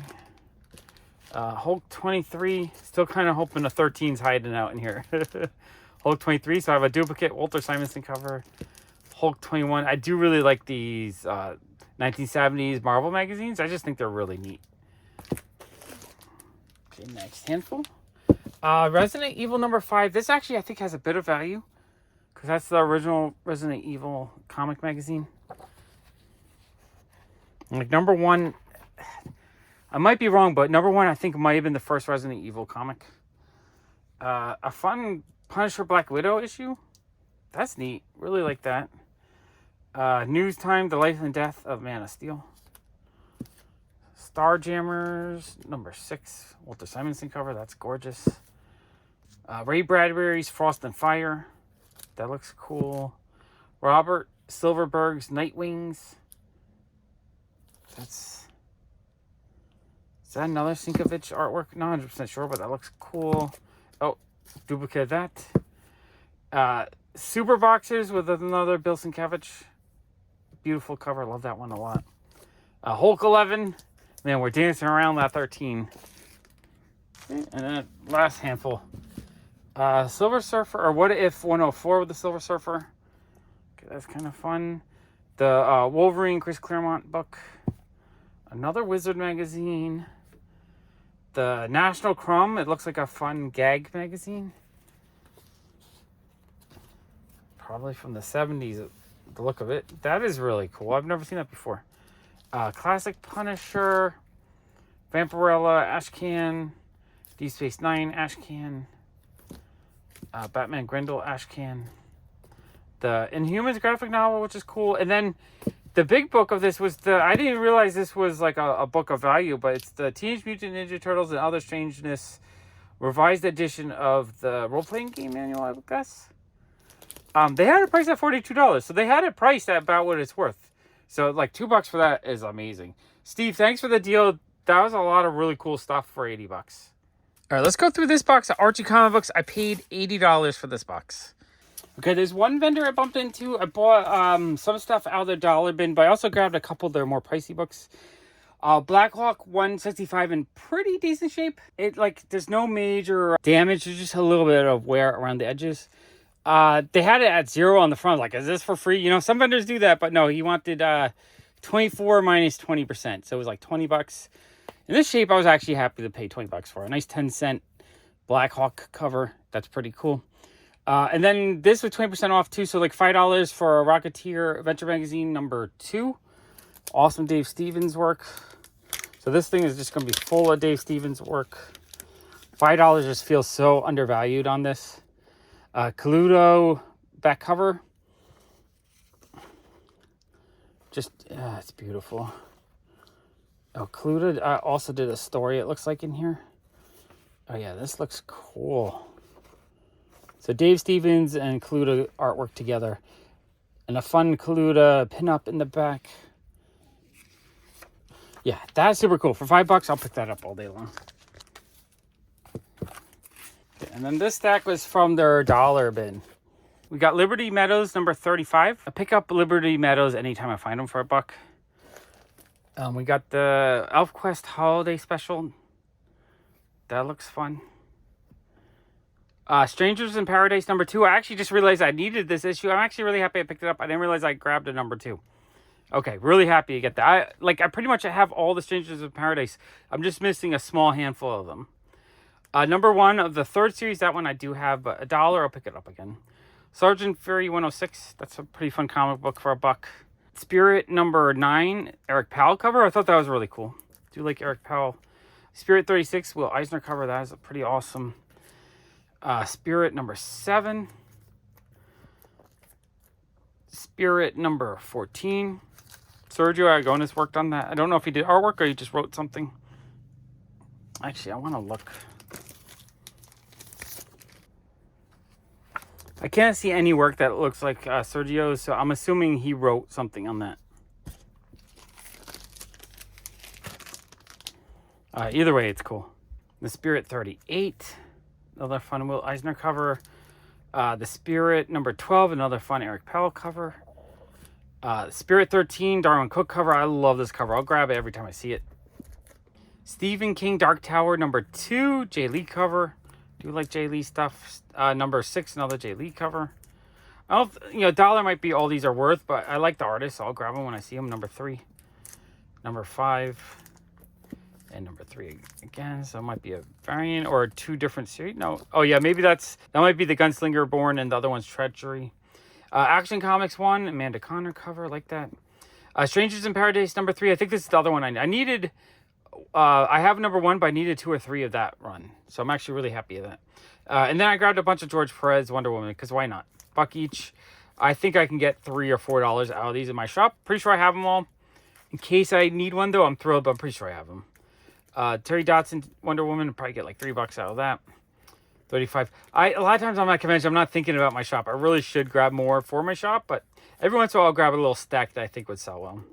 Wonder Woman 32, Wonder Woman 30, Wonder Woman 29, Wonder Woman 28, Wonder Woman 27, Wonder Woman 15, Wonder Woman 13,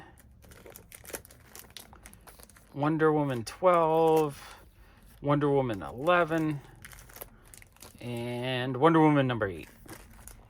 Those are pretty cool. Okay, then we have a whole box of Archies I paid $80 for. I didn't even really look that well. So we're going to blast through these, see how exciting these are, or if it's like a lot of lower grade stuff. I don't know. I just love Archie. So I'll grab, I paid, that's probably like 52 cents. So I like these, if this is beat up like Archie, Betty and Veronica 326, I could get $1 out of that. So I'll double my money on the beat up ones. If they're better shape, I could get 2 or 3. And a lot will probably go into my collection. So we'll go through these quick. Chippendales Rescue Rangers, that's actually pretty cool. That's probably like a $4 or $5 book. Especially number 1. Okay, so we got some good nostalgia stuff in there. Betty and Veronica stuff, these are lower grades, so these are probably $1 books. But people buy them for $1. I am kind of enjoying some of these, mid-90s? No, early 90s, kind of like mystery monster covers. They're kind of growing on me. Obviously, I like the Dan DeCarlo stuff. More Dan DeCarlo stuff. Lots of Dan DeCarlo. So those are cool. Not as fun as the stuff in the 60s and 50s. Just the way it's colored is not as good. But I still like his line work. Veronica 171. Veronica 32. These are, in general, pretty rough. Archie and Friends 43. Little Jinx Christmas bag. That's cool. That's actually a little bit nicer. Oh yeah, and we got some nicer ones here. This one is not as bad shape. 267 for early bronze. Betty and Me 25. That one's fun. Archie 218. All right, so the older stuff is more exciting, especially if it's in slightly better shape. This one's pretty rough though. But again, I can get $1 out of that because people will buy it to read it. So we'll go through these quickly. I'll see if anything jumps out. This might be late 60s, early 70s. Just the thicker issues at a corner. So those are cool. That's probably like a $3 book. It looks like he was trying to get $4 for these at some point. So yeah, $3 book sounds about right on this stuff. Especially when you get into the Silver Age, early Bronze Age stuff. So actually, those are really good pickups for $1. Really happy with those. I'm trying to get a full set of Archies too, so if I need any of these, that would be great. Archie Annual number 26. That's a fun cover. I actually really like that one. Oh, a couple of those. Again, $2 or $3 probably. Annual 25, love that cover. Garage sale cover, that's amazing. I love garage sales. So it's just like the theme is great. Everything Archie 24. Yeah, not bagging and boarding these yet, but I will eventually. Life with Archie. I do like the Life with Archie covers. All like a fun action adventure cover. And I don't think I've seen that one before. That's a great cover. This is a great cover too. I actually really like that. More fun action adventure covers. If anyone knows if any of these issues are key, let me know. Because I don't know off the top of my head every issue. But nothing's jumping out as like a super rare one. Little Archie. Pep 15. That one's pretty cool.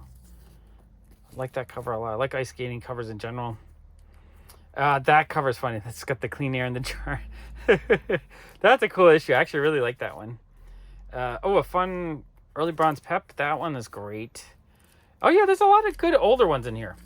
If this was all like mid or later 70s, I probably wouldn't be as excited. But there's a lot of good Bronze Age, early Bronze Age, Dan DeCarlo cover, or Silver Age issues. So 52 cents each on these feels great, actually. I feel like this is a really great price on these. Pep 392. Okay. All right, next handful. Got Laugh 322. Everything Archie 25. Laugh 316. Pep. This probably will fill in my collection. I mean, even though I have so many Archies, I have 2,000 different Archies. This will probably fill in my collection a ton. So these are fun. Laugh. Pep.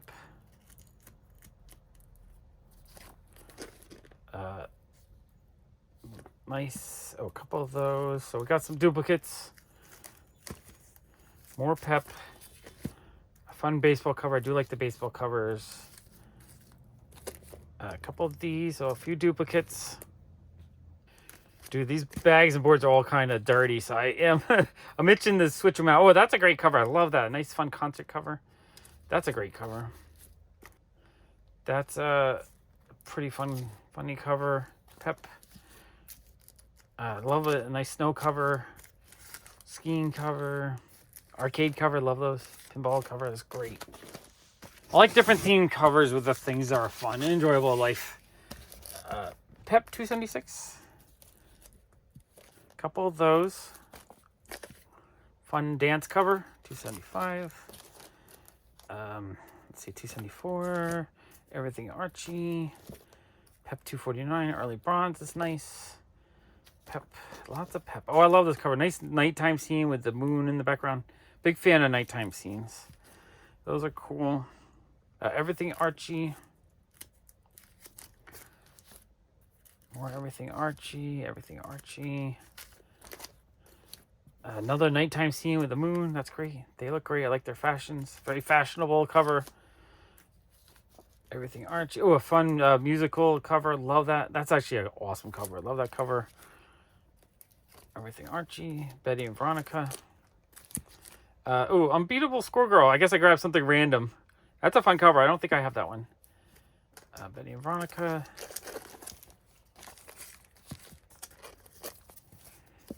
Sabrina 23. There's a Sabrina cover from this run that has Sonic the Hedgehog on it that I think is kind of rare. I would like to find a copy of that. Jughead Jokes. Okay, next handful we got Archie and Me, 145, 114. So a lot more of this early to mid Bronze Age stuff. Which is good. You know, again, solid like $2 or $3 books. Silver Age book, rough shape, but I could probably get $1 out of that pretty easily. Some more Silver Age stuff. So Silver Age books are great. Even though they're lower grade, they're easy. They'll blow out $1 or 2 each. Everything Archie number 7, a little bit lower number. That's cool. Little Archie 35, or is that Archie Giant series? No, that's just Little Archie. That's a cool looking cover. I feel like that's a little bit of an older one. That's cool. I kind of wish they had... He probably at some point had 10-cent Archies, but he probably sold those a long time ago. Oh, Adele 4-color 930. That's fun for, 52 cents. Doc Savage Millennium series. That's kind of cool. More Dan DeCarlo. Pep. Oh, that's a fun cover. I really like that cover. A music cover. I love any covers with records on them, so that's a fun musical cover. More Pep. More Pep, a dark cover. That's fun. Okay, next handful we got nice sunset scene. That's gorgeous. Laugh. Ski scene. More laugh. Laugh. I mean, a lot of these you just put a nice like this. This bag is just so ratty looking. So like this, it looks terrible. But like this issue, I think is actually in pretty nice shape. Like, once you pull it out, it's actually, this one's pretty glossy. The spine is split, though.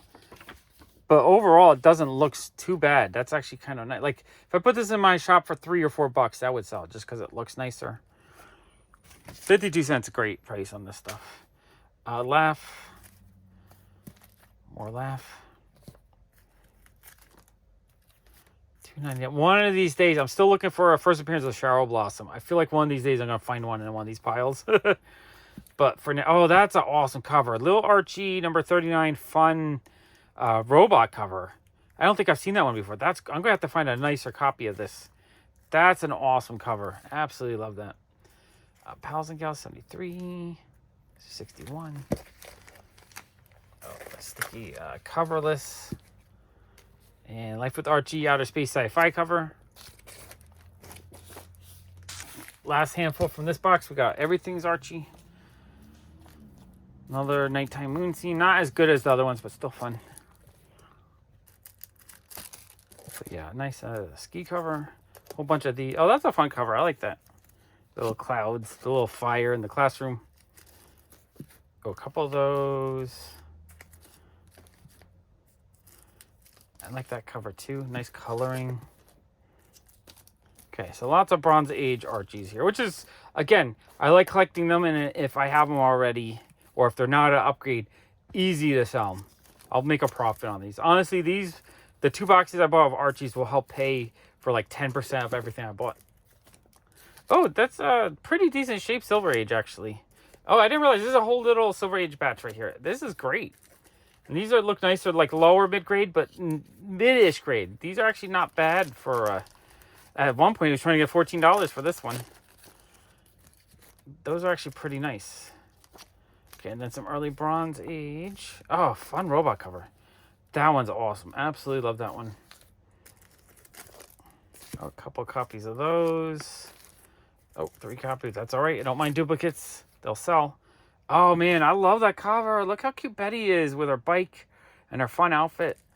Wow, that's a great cover. I don't think I've seen that one before. Man, that's great. All right, let's go through this box of Archie comics. I paid $85 for that box. Okay, so another Archie box. I paid $85 for this one because there was this handful more than a box. Like I was going to buy the box, then another handful for $5. Sabrina number 41. This is the Melissa Joan Hart series that came out early 2000s, I believe. Fun cover. I like that one a lot. Archie. Some Joe books. I like collecting Joe books, Disney stuff, because this stuff's kind of rare, and I think some of it's kind of gaining value. So I grab it when I see it. Pals and Gals, a fun mermaid cover. I like that. Credibles number 2. That's fun. Pep 281. That's a great cover. Archie annual. Oh, that's duplicate. Another garage sale issue. Darkwing Duck with a fun Lyrics Lee cover. Love that. Frozen number 2. More nostalgic stuff.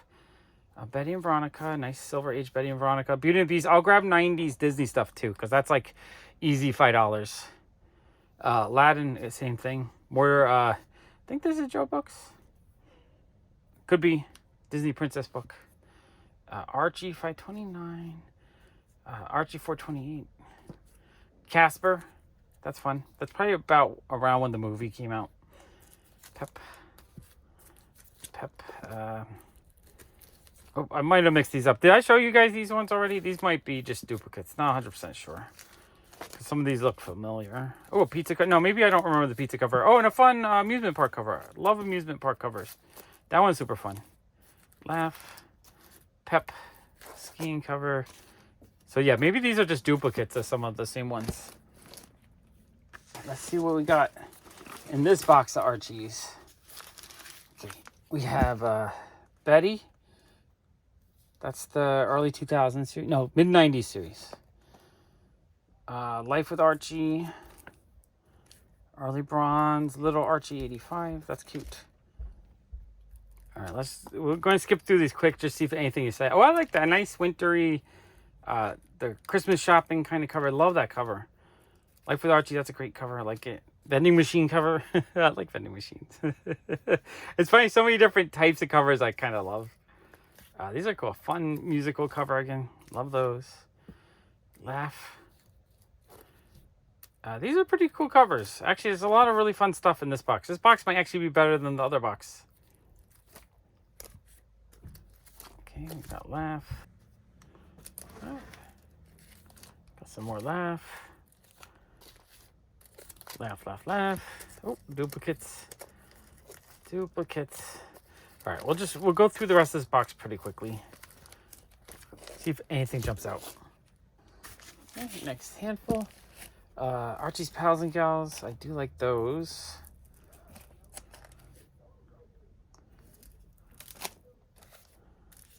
Okay.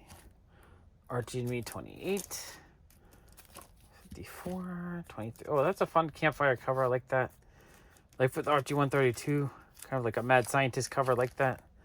Little Archie. Oh, a fun monster cover like that. Little Archie. duplicates. Mad Scientist cover. Some jalopy covers.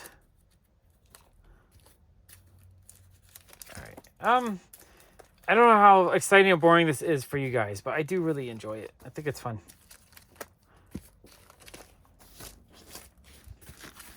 Okay, next handful. Some more Silver Age stuff. Silver Age ones are great. The more Silver Age, the better. More Life with Archie. I do just like the adventure theme of these. Pals and Gals. That's fun. Little Archie. So a whole bunch of little Archie. Life with Archie. More Silver Age.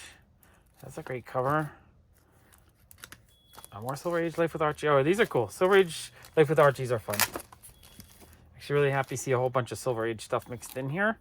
So this is all great. More Silver Age. That's a great cover. I don't know if I've seen that one before. Number 54. That's nice. That's an older one. All right, and then we got some early Bronze Age ones. Okay, this is fun. My Life with Archie collection is definitely going to be filled in a bunch with these, I think. I know I have a bunch, but I'm sure, at least a third of these I need. All right, next handful. These bags are just disintegrating. There's like a plastic powder forming in front. Microplastic. More Life with Archie, though. These are actually really fun. I think I want to sit down and read a whole run of these. Life with Archie. Life with Archie. Oh, I love this cover. That's a fun one. They're like action adventure covers. Fun music cover.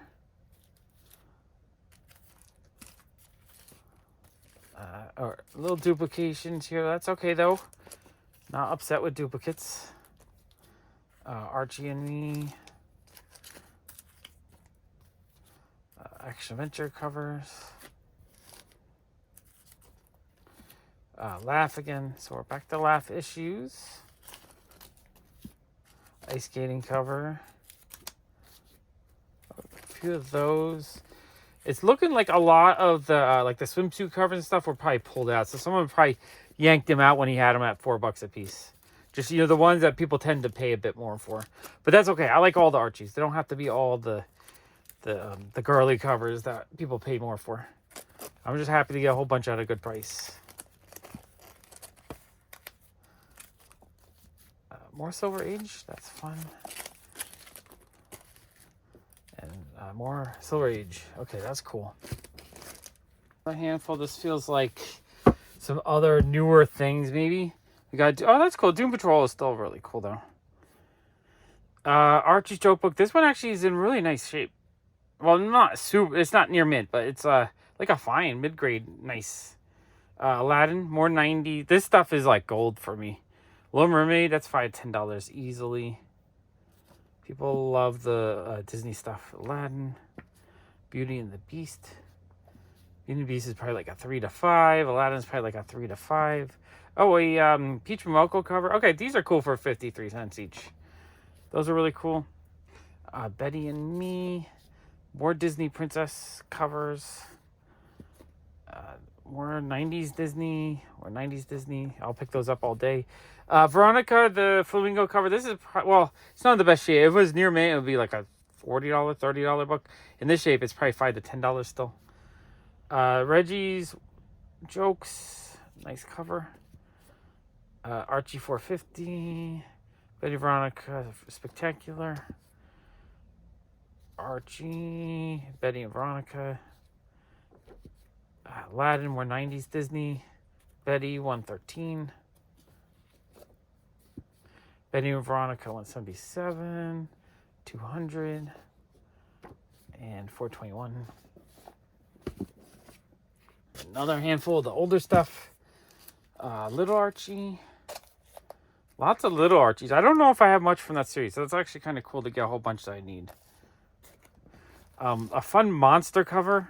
Little Archie. More Little Archie. Little Archie. Little Archie. Whole bunch of Little Archies. Usually I don't see that many. Archie's Pals and Gals. Everything Archie. rough shape on that one. Archie and Me, some late 80s or early 90s issues, I think. Archie's Pals and Gals. It's a fun snowman cover, or snow woman. 65. 93.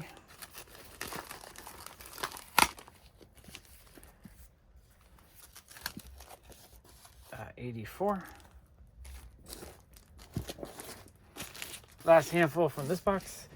We got Archie and Me 82. Archie and Me, just blasting through these.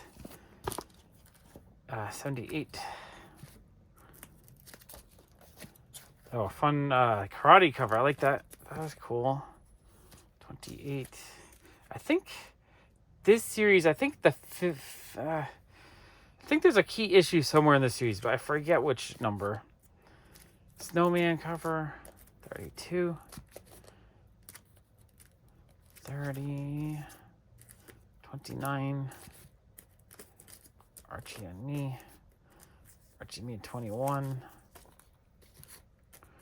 19. I wonder how old these bags are. The fact that they're so brittle and just like flaking, these bags must be old. Archie and Me 40. 39. 38. And Life with Archie. Oh, that's a fun like crime drama kind of cover. That's really neat, actually.